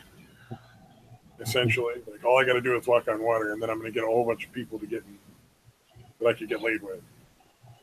So that's what I'm going to work for. Like, hell with getting a good job or any of that kind of stuff. I just got to walk on water and I'm set. I'll be set. Yeah, pull a few miracles. Ghost hunter style. You got to add grapes. Isn't it odd that miracles stopped after fucking science came around? Imagine that. Oh, man. How ironic, you know? You ever hear Kevin Smith talk about Saint Kevin or Saint... I forget what it is. One of the saints that he's named after, one of his names, like his middle name or something like that. Okay, the Louis Theroux I was telling you about is the documentary is called My Scientology Movie. And dude, if you watch this, there is some fucking crazy shit in there. I mean, the way Scientologists like I mean, they're like militant, dude. Fucking, they're spooky as shit. And they really go after motherfuckers. Yeah, if they'll chase people down, try to shame them and shit. Oh, it's insane, dude. Yeah. Although I heard the only group that people have dealt with that are worse than Scientologists are SJWs, dude. Right. Can you mention an SJW Scientologist? Holy shit. Oh my god, dude. Yeah. But I forgot where I heard it, but some lady who worked as PR, like crisis management and all that shit, she said it was actually easier to deal with the Scientology. It was 100 times easier dealing with Scientology people coming after her than the fucking SJW people coming after her. Their clients. I believe that. That's because SJW's arguments are fucking total hogwash. Well, I mean, like, is if you do whatever the Scientologist people ask you, they leave. Yeah, like, and SJWs are like, have any of you guys ever been in jail? No. Okay. Well, 24 hours. Well, in jail, I'm not like a fucking professional convict. I've only been in jail once, but in the jail, there was a saying is don't feed the animals. If you give them attention, they're going to, you know, I mean, the SJW is the same way. Don't feed the animals. Don't give them anything to talk about. If they're fucking acting like idiots, just ignore them and walk away, because that's the best thing you can do. Yeah, dude, I've said that for a while now with people like Shives and fucking Christy Winters and them. Why are you responding to them, dude? Right. Why? I'm like, right. look at their numbers are not all that great, so just stop responding to them. Dude. Probably a third of their views are just people watching them because they want to see what's going to happen. It's going to be responded to next. Like that's what I'm saying. Stop doing it, dude. Why do they let them fucking die and let them wither away and die? Just and they will. They have to grow up sooner or later and get a little smarts. I hope. But yeah, you I don't know, know. I might be wrong though, because some of them are. I mean, our age at least. Steve Shives isn't no fucking millennial. That guy's fucking got to be at least in his 40s. Yeah. Well, his is going to last because actually, from what I understand, is before his wife came along, he was actually a pretty decent guy, and his channel was actually pretty good. Do you think he's just whipped? Yeah. Oh, yeah. No, he's fucking. His wife runs him. Have you seen the video where she's berating him because he likes Angel better than Buffy and his music because he doesn't like enough women? You haven't seen that? Nuh-uh. Holy shit, dude! It is so fucking cringy, dude. He actually put that video on the internet. I'm trying to think of because he took it down. It's one of the videos that he actually took down because it made them look so bad. Why do they hate Bering so much? I know he gives them shit and he's kind of a cunt to them, but I mean they can't beat him, dude. I mean, but his arguments are not invalid. He doesn't tell lies about them. I mean, his arguments are perfectly valid. That's why, dude. yeah, you're probably right. It's because they don't want him to be heard by anyone because and he does have a huge arguments. That's why they attack him. Right. He does have a huge platform. Yeah, and he's a good dude. Like I mean, you know, unless I'm mistaken, he seems like a really genuinely good dude. I was just going to hang out with him once. Really? Yeah, like after hangout. It wasn't like the one where like everybody's talking about. It was an after hangout. Yeah. And it was pretty funny. Like he was a nice guy, just genuinely like a nice dude. Yeah. And his wife just kissed his ass. Everybody in the hangout was just like sucking his nuts. It was pretty funny. Right. So yeah, you know what? That's actually pretty remarkable. He's like one of the few, and maybe the only one that has a crowd that size that actually still seems to have his head on straight, dude. Yeah, I seen him on a stream the other day with a guy's channel that had like 150 subs. Yeah. Dude, let's try to get him on, dude. I bet we could get him on here. Fuck it. We got Base Mama on here. I've been on Base Mama. I'm friends with Matt. You guys, Mad Women Muses. She's fun to stream with, dude. Beard Barian. He's down to earth as shit. He's a genuinely nice dude. I mean, I like Beard. Ass dude. Yeah. McGog's really down to earth. Yeah, that's another one I'd really like to stream with. Birthday if you ever but Unholy. I actually Base Mama lives near me. I've actually just last Friday I hung out with like her and her fiance and a couple other people. It's like the second time I've actually hung out with them in person, dude. That's cool. Really good people, man. Really good people. Yeah, I mean, like I had a birthday stream the other day, and I just, like I said, I asked people. I never thought in a million years they'd come. Like, I had Psycho Hamster came, and Oscar Jungel, and Beard Barian, and Clever Jester. I think Ogre showed up for a little bit. I had that's unfortunate.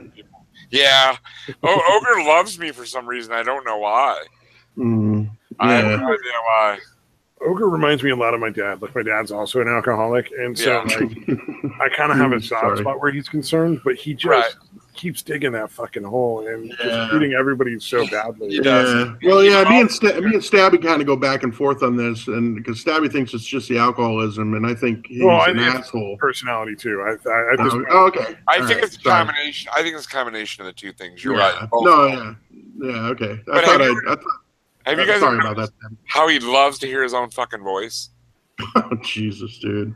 He's the reason I stopped following the cunt stream because they kept having him on. I'm like, dude, he's they don't have him on anymore. I know. That's why I started following him again when you told me that, and I was like, oh, okay. I haven't been very impressed with the last few streams. They're kind of, I don't know. They're just. They got that one chick on there that's like sounds a lot like. Are you talking about SJW-y. Are you not talking about Opal, are you? No. Oh. There's a girl that was on the last one. That's the shit she was saying sounded really SJW-y. Huh. I can't remember her name, dude. I'm not sure. No, I'm genuinely curious. And too, that'd be weird to have a SGW on that stream. Couldn't see it. No, but not totally. But some of the shit she was saying, I was like, "What the fuck are you talking about?" Like, I don't know why you're on here. You know, right? I can't remember who it was because there's a few girls. Like most of the people on there are good, but like Schmeckman, all them I like the stream. I just like lately it's just seemed like a lot of whiny shit. Like, and I'm just over whiny politics and ugh. I want to just have fun. Yeah, it's kind of. I mean, does anybody else besides me get depressed from watching YouTube?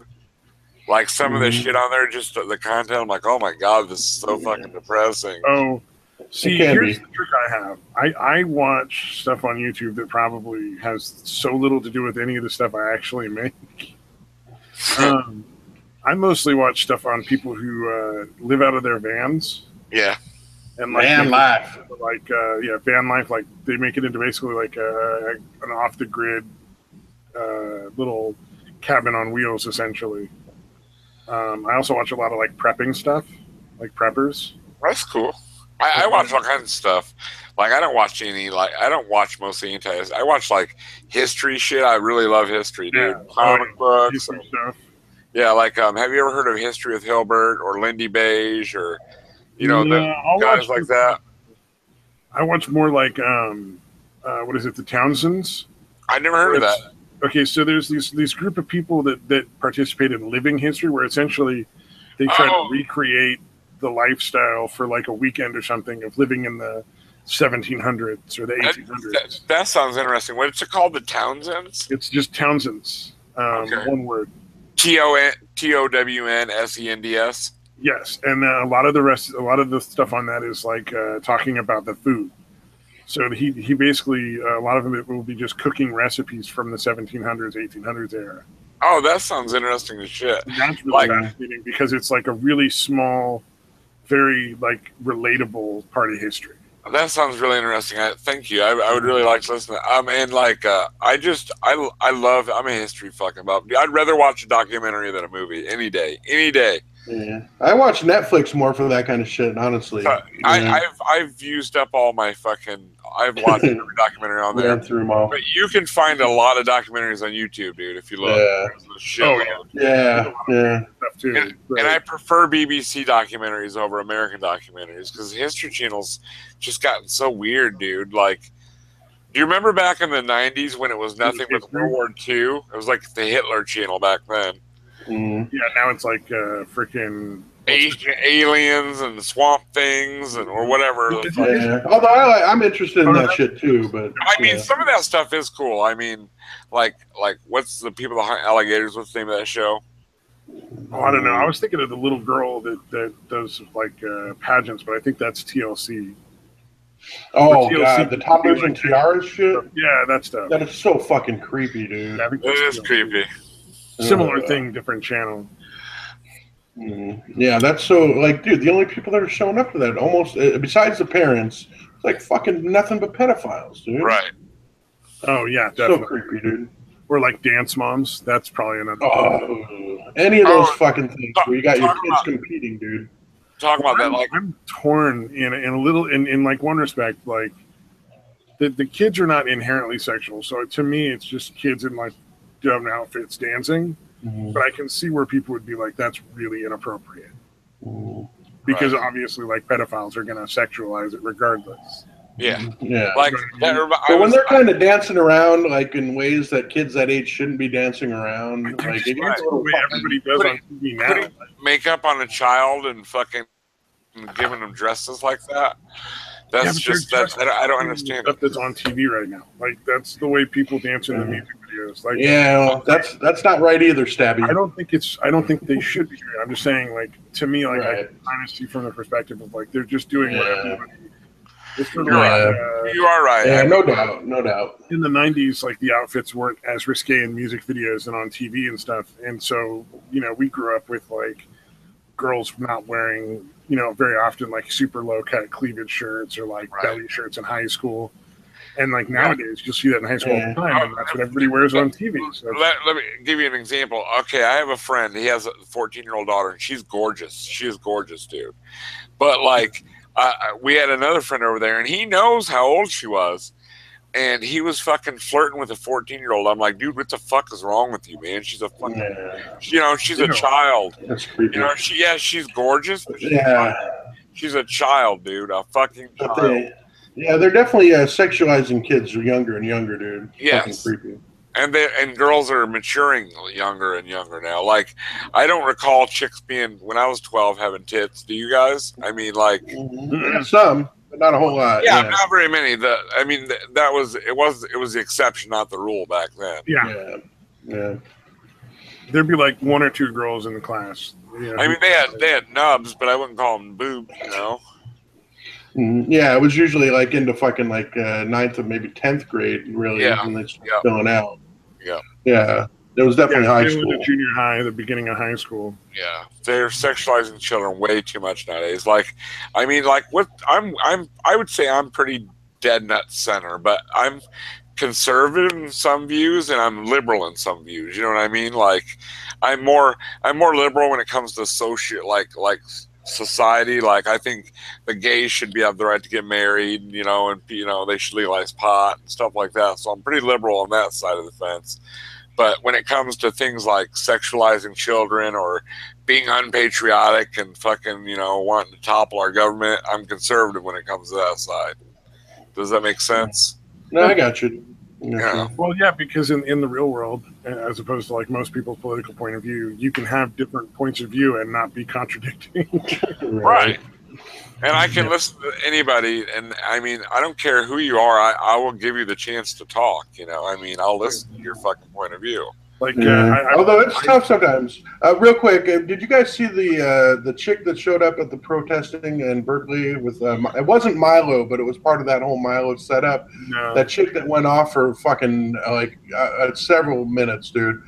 I was listening to the shit she was saying, and I was like, how? I was like, if I was in that room, I would have to really control myself not to bust out laughing at what this bitch is saying. Like, it's so fucking ridiculous, dude. Oh, you should, though.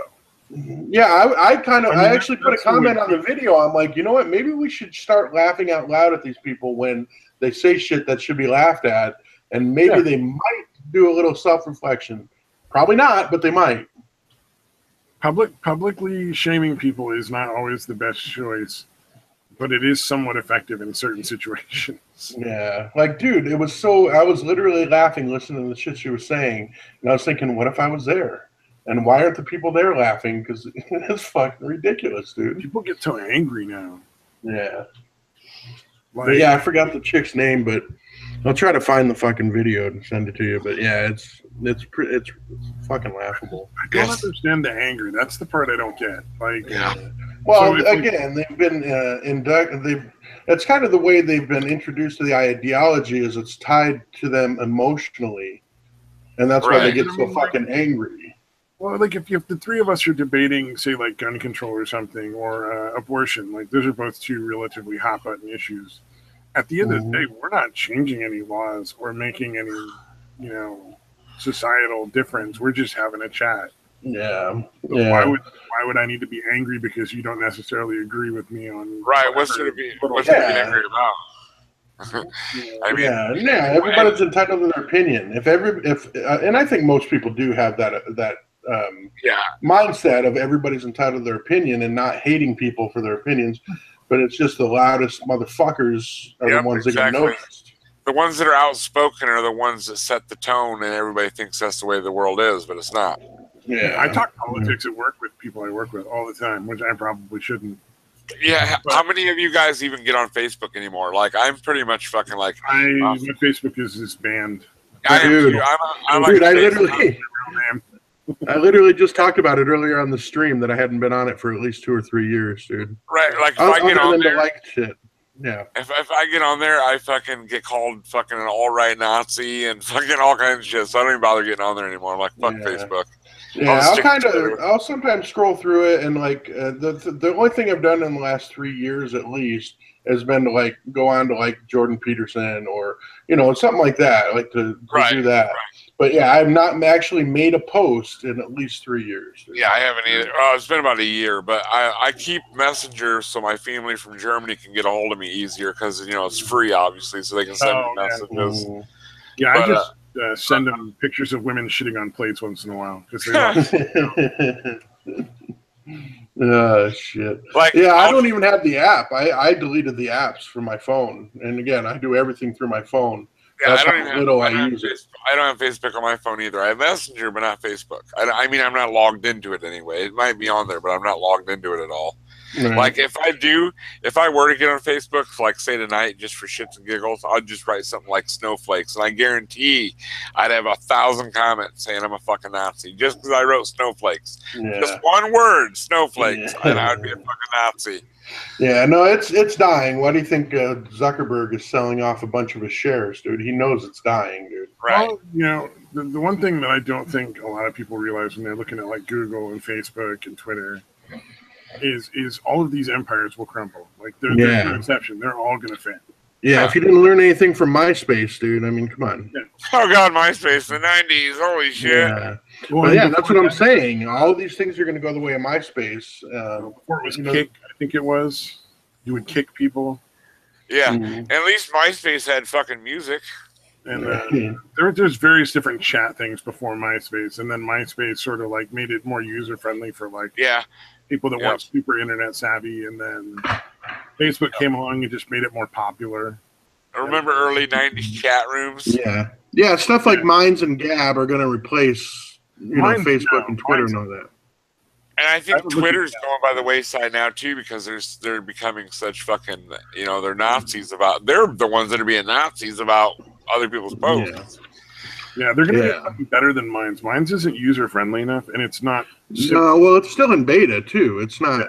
They need to change their GUI. Their general user interface needs to be a lot more simplified if they want to take on Facebook. And then there's VidMe has the same problem, dude. VidMe's fucking search thing sucks, and it's hard, so dude. Prime, dude. Yeah, because VidMe, if it worked anywhere near as well as YouTube does, it would be fucking skyrocketing right now. Yeah, but it's so confusing. It's so confusing. VidMe is the search engine sucks, dude. The search engine is horrible. Yes, that's what I meant. Is a lot of these companies are being kept out of general circulation through unfair business practices through Google, which is why I'm really hoping the Gab lawsuit works out. I think the companies are preventing competition in a lot of respects. Yeah, it's some antitrust bullshit. That's only going to last for so long before it either gets, the antitrust stuff goes through and they don't have that option anymore, or until people figure out new technology and just there's nothing they can do because they're behind. Yeah, although I don't understand what Google's doing, dude. I really don't. Like they fucking worked well enough that people weren't really going to search out other shit, but they're being such fucking idiots. Well, they threw out the "Don't be evil" thing. Yeah, they basically the "Don't be evil." I don't know if you listened to the guy who got fired talking in any of his interviews, but essentially they took that "Don't be evil" thing and started hiring all these like SJW types, and so they basically just got sort of taken over like a virus. Yeah. So suddenly there's all these SJW types, and they keep talking about how they're being oppressed and how Google is doing all these evil things by allowing all this stuff, and they don't understand that that's the opposite. It's really the case. Yeah, they happen to have a bunch of fucking disproportionately large amount of fucking idiots. It's not even that they're the majority in the company. They're not. They're in a minority, but they just don't. They're just very loud. Yeah, they're the ones that fucking go to HR constantly, and so they're the ones that get. They are HR in a lot of cases. Oh, right. They've infiltrated positions that, even though they're a minority, they have a lot more power than they should. Yeah. It's kind of what they've done everywhere else too, in academia and government. You know, that's what the fucking SJW feminists, that kind of shit, have done, dude.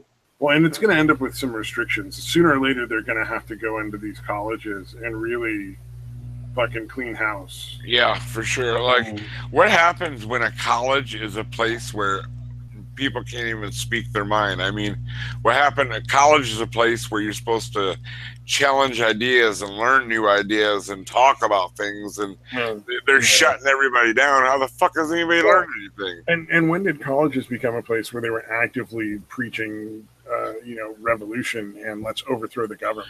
Yeah, that's ridiculous, dude. Yeah, although it is like Mizzou, Evergreen, like they're already starting to fucking really suffer from reduced enrollment because of the fucking craziness that's gone there. Well, Berkeley probably, well, Berkeley might not. Berkeley's a tougher one to bring down, but Berkeley's gonna suffer too. Seems like it'll just take a little longer because that's a pretty prestigious. Take a little bit longer because they're so easy and there's so many people in California to kind of take up the slack. Like there's not as many, like Missouri is not as populated a state, right, as California is. So there's a higher population, but it's gonna drop. Yeah, we're not gonna want to send their kids. Yeah, either that or Berkeley shit on fire. You know? Either that or I think Berkeley might just end up not being considered an elite institution anymore.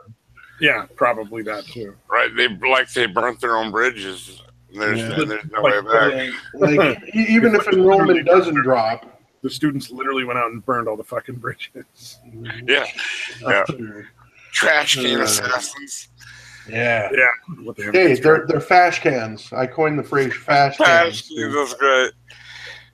Oh, that's good, man. Like even the NFL is losing viewership, and so is like the Emmys have slowly declined steadily over the last few years. The more Academy Awards, fucking Oscars. Yeah, dude. If it wasn't for the fact that the Lions are actually good for the first time in 20 years that I've been a fan, well, actually they're pretty good when I first liked them. But anyways, if it wasn't for that, I would not really give a shit about the NFL at all. And I really like football. Just all sports in general, like ESPN is taking a hit because they get. Well, ESPN. Have you watched ESPN? They're all about the SJW bullshit. So they honestly, it's all about social issues, dude. Not all, but a lot. Like way too much is about social issue bullshit, dude. Watch sports. You can escape reality for an hour or two. Yeah, the reason people watch a movie, like they don't go to fucking. Nobody wants to go see fucking Captain America explains why trannies are okay. They want to see Captain America beat the shit out of the fucking Red Skull. Right. Yeah, it's an escape for a bit. Like you said, it's an escape from fucking, the bullshit for a while. You want to go where everything is black and white for a couple of hours and just enjoy that and not having to like worry about the gray area. You don't want to go there and have everybody be like... enjoy the diversion. Let me explain the gray area to you in graphic detail. Thanks, man. Yeah. It's too bad. It is. I want to know when 0.3% of the population became so vocal and important. Like, we're supposed to bend our will and change everything. Yeah. And honestly, it's not even a 0.3. It's a small percentage of that small percentage that's fucking that are assholes. Right. I mean, if you're a legit trans person, more power to you. I don't have nothing against you. But I mean, how many of them are transgender and how many of them are transgenders?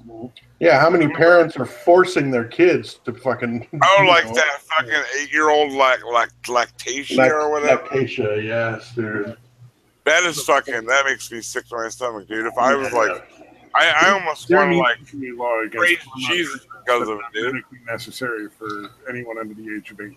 Yeah, you should not be able to medically transition until you're at least 18, dude. Yeah, right. Whatsoever. And honestly, I think it should be 21 to 20 or 25. Right. Yeah, I think you should still need some counseling, even before you start taking hormones and shit. I think you should need to go through some counseling, dude. Because your brain isn't mature until you're 25, That's what I'm thinking is you really shouldn't fuck with stuff until they're like 25 and your brain stopped cooking. Yeah. The little fucking brain thermometer pops the little red thing out like a turkey. Right. We're done. Yeah, the part that can completely grasp the concept of rational thought and actually act rationally beforehand. Yeah. That part's not completely developed until you're 25, dude. I find that hilarious. No, I actually have one of my cousins is trans. So like she actually went through and transitioned to a guy and like the whole surgery, everything. And followed through the whole path. And like never once was there any weird preachy fucking whiny stuff. It was just like, no, this is who I want to be. Yeah. Like, oh, okay, cool. So that's what I'm saying. Even a vast majority of trans people have a problem with the bullshit. You never know, except for the fact that he's like a real little guy. But even then, if you've never seen him before, you never have any idea. Yeah, there's little dudes. Yeah, and it's like the majority of people who are like that, you just don't know. But then, like, I also had that friend who went to Berkeley and then turned into like a transgender kind of guy, and suddenly he was a she, and she was extremely political and outspoken, and started like a podcast about all the things that happened that were like imagined slights that turned into assaults. Of course. Yeah, it gets fucking ridiculous. But again, it's such a small part of a small segment of a small segment. Yeah, that they're actually acting crazy, but they get such a disproportionate amount of coverage. That's the other thing I don't get is how they say all these things are underrepresented. Like, look at the percentage of the population they are. How much representation do they need, dude? Yeah, right. Well, and it's like what's really interesting to me is the whole military thing. Like people are like, it's wrong. I'm like, no, it makes really good sense not to allow transgender. Right. The military wants the best of the best, dude. They want the best of the best. If you have the they're flat feet. I can't imagine, like. I mean, I don't want to be rude, but wouldn't being a transgender be a mental illness? It is. No, if you are a man or a woman and you think you're fucking not that sex, then it's called gender dysphoria. It's a legitimate mental illness, and one of the treatments is actually transitioning because they're like, look, sometimes that's the only thing that works. Right. Yeah. And even then, what is it, like 40% end up at least attempting suicide? Yeah, the suicide rate's extremely high. And then if you look at the military, one of the problems is when somebody in a unit commits suicide, it can actually set off other people to do it as well. Right. Morale. It does not work out well for the military if people are suicidal. Yeah, generally not. Yeah, I would say if you want to transition and then join the military, if you survive all that and you're still feeling good, Although I still have a problem with this is slightly off topic, but kind of. I still have a problem with there being different requirements, like physical requirements for men and women, dude. I have a problem if there's different requirements for combat. But as far as like looking and doing stuff over here, I don't care. That's what I meant, the physical requirements, dude. As long as the physical requirements for combat are identical, regardless of race, gender, I don't care. Yeah, but they're not, right? For combat, that's the only thing I would give a shit about. If it's non-combat, well, the physical requirements don't come into play with the other shit, right? I mean, combat's really the only time that you still have to be able to do a bare minimum of certain things for, like even the office work. It's just really reduced. Wow. Yeah, like you might have to run a 3-minute mile to be in combat, but you might be able to do it in like 10 or 15 if you're going to be an office guy. Yeah. Oh, okay. So the bar is just really low for the other shit. I think. I'm not sure. Don't quote me. I didn't realize they did that for the other shit, dude. That's crazy. I think it's extremely lower requirements if you're not in combat. Yeah. Yeah. See, I assumed that was the only one that had those kind of requirements too. But Well, I think we've actually talked about it before. Yeah, I think they have the physical requirements for non-combat just in case else. Like in case they have to move up. You got to run away. You can at least run away. Right. This is true. However slowly that might be that you run away, you should be able to run away. Well, like I might have to roll away. I don't think that's going to work out. They don't want that kind of like, issue. Yeah. Yeah, actually, me too, I guess. Although I'm pretty fat, but I actually, like when I go to the gym and shit, I actually do pretty well on the cardio and shit. Like I only stop because, like my mom's waiting for me or something. Like, you know what I mean? Like I can go like almost an hour, like no problem. Yeah. I'm like the elliptical machine and going pretty hard. So I do all right.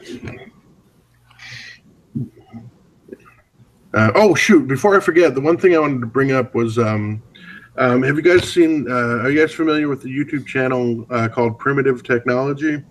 No. Yeah, that one's really good. It's where the dude basically shows you like how to build like a hut or a stove or all kinds of different shit. Basically, just using tools that are completely made from nature. That's a really good channel. If I remember correctly, it's a guy out of Australia who is a professor who The special forces studies guy. primitive cultures. No, it's all about primitive cultures. It's like how a caveman would have built stuff or how they would have built it. That sounds awesome. What's the name of that channel again? It's called Primitive Technology. Yeah, Primitive Technology. Yeah. There's no talking. There's no talking. It literally there's no background. There's nothing. It's just him Showing how it's done. A spear or yeah. Although he does shit like build build a little hut with like tiles. Like he shows how to make like tiles from scratch. Like it's some crazy shit, dude. If you watch his videos from the beginning to the end in order, it basically shows how he progresses from very, very crude technology like tools and stuff like a rock to hit something with, up to like chipping things to make like a small like hatchet kind of deal. It's really impressive, dude. Yeah. It sounds neat. Yeah. I would sub if I were you. It's a really good channel to watch, dude. He makes an atlatl, which is kind of interesting, and then it shows him learning how to throw a spear with it. Yeah, it's pretty crazy. Does he throw it by hand or does he use an atlatl? He does both. Oh, does he? That's cool. Spears, and then he learns how to throw them by hand. He makes a sling at one point. He has that atlatl and throws that, and it's just crazy, man. Yeah, it's really amazing how he can pull that shit off with just starting with making his own tools out of shit that's just in the forest. It's very fascinating. I love the fact that he doesn't talk. Yeah, he just does it. You just watch him do it. Yeah, and he shows a lot of his failures. Like here's a bunch of he'll show making tiles or like bricks out of mud, and then he'll also show like the ones that didn't work and that broke up. And maybe he'll do it like 4 or 5 times before he starts getting bricks that are actually usable. Really, but yeah, it's like I said, really impressive. The shit that I see it because I watch a lot of prepper stuff. So like, there's a lot of people like who go way over the top in prepping and kind of get into like the bushcraft and like they think they're gonna like there's gonna be an earthquake and they're gonna go live in the woods for like a couple months, like build a palace or some shit. These guys are a riot. Swiss Family Robinson and shit have a fucking little treehouse. Essentially, yeah, it's pretty crazy, except with lots of guns. Oh yeah. The big difference is if the pirates came a calling, these people would just chuck a grenade, or like hit them with a fucking ground to ground missile or some shit. So like the Idaho militant groups, kind of. They're essentially people who think that something is coming, whether it be a natural disaster or societal issue, that there's going to be no social order. So they're going to be called upon to keep themselves alive in chaos, essentially, like anarchy. And so they're generally, all of them talk about like going out into the woods and living for like a few weeks until everything is settled again, or it might even be permanent. You might have to live out in the woods forever. So what can you put in a backpack that's going to keep you alive? But it all has to fit in a backpack for some reason. It's become a thing. You look out Bob, but like the initials Bob bailout bag. That's where I think a lot of it is originating from. Is from the military, where like pilots would have a small bag of just very SEER type stuff, search, evasion, rescue, and escape, or something like that. Where like the pilots in the wars and stuff would have like these little survival bags that if they had to bail out of the plane because they were getting shot down, they wouldn't just die because of exposure or something, or they could get picked up. It's fascinating. It's very fascinating. That's pretty cool. I like it. Would be interesting. Oh, go ahead. I was gonna say, have you guys ever seen the channel, the Great War Channel? It tells different stories about World War I and goes really in depth. That sounds interesting. That's a really cool channel. I saw one that was basically I don't know when it started, but basically what it was doing is each day it was doing a video on what had happened during World War II on that day, 15 years, 50, 60, 70 years ago, whenever it was. And each day they were updating it. I think I've seen that. It's a really good idea, man. I can't remember the name of the fucking channel though. No, yeah. I just thought I'd bring that up and then have no useful information about it. That's all right. It happens. Yeah. I like when they talk about the smaller stories, the real detailed stuff. Like, a specific pilot and what happened to that specific pilot, or some crazy weird thing that happened between a couple of small squadrons of people. Because the broad strokes, everybody kind of knows the broad strokes. But it's interesting when they get into the real tiny battles that aren't famous and well known. Right. The actual war, not just the big battles. You mean the whole thing. Like these 4 guys held a church against these 8 guys or something. Right. Yeah. Yeah, I actually had this huge, I don't know if I still have it, but this really fucking huge book that did essentially what I was talking about and said what fucking every single day what happened, how much tonnage was lost, how much bombs was dropped. It fucking got really in depth on everything that was going on. And I cannot find that fucking book. But yeah, it's really crazy how much information that they have. There's not a whole lot of wars, obviously, in ancient history that are going to have that kind of information. Right. It's kind of crazy to know that much about every single day of a fucking war like that and have it be accurate. I would say World War I is when they started keeping records like that. Yeah, it must be. It'd be interesting to find out how much weight, how much steel in weight was lost underwater. Yeah, how much tonnage was sunk? No, they have to have it because they talk about that too. How much tonnage was sunk, dude. So it's out there, dude. You know what? I'm gonna Google it. I was actually gonna do that right now. All right, well, fucking do it then. See if I care. No. Well, you Google it too, because I might not find it.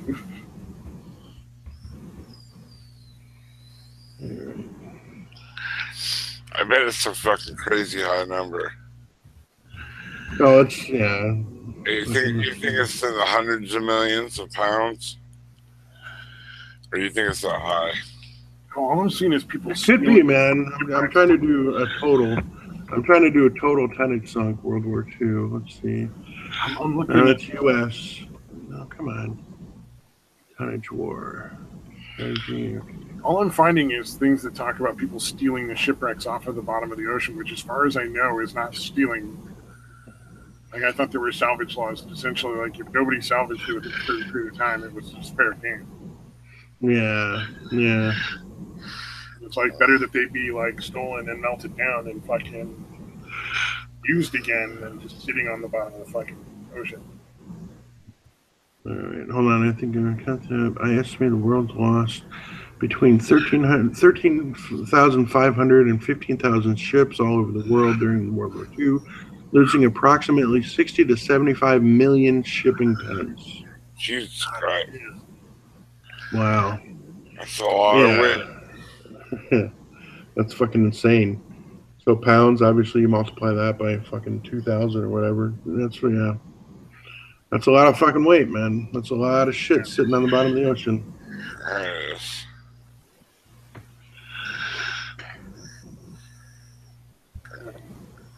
I think we should probably wrap it up at this point. Oh shit, we've been at it for almost fucking 4 hours, dude. Yeah. It happens sometimes. If it's a good stream, you just bullshit away. Yeah, honestly, I say that after every time. I'm like, oh shit, we've been doing it for this long. Yeah.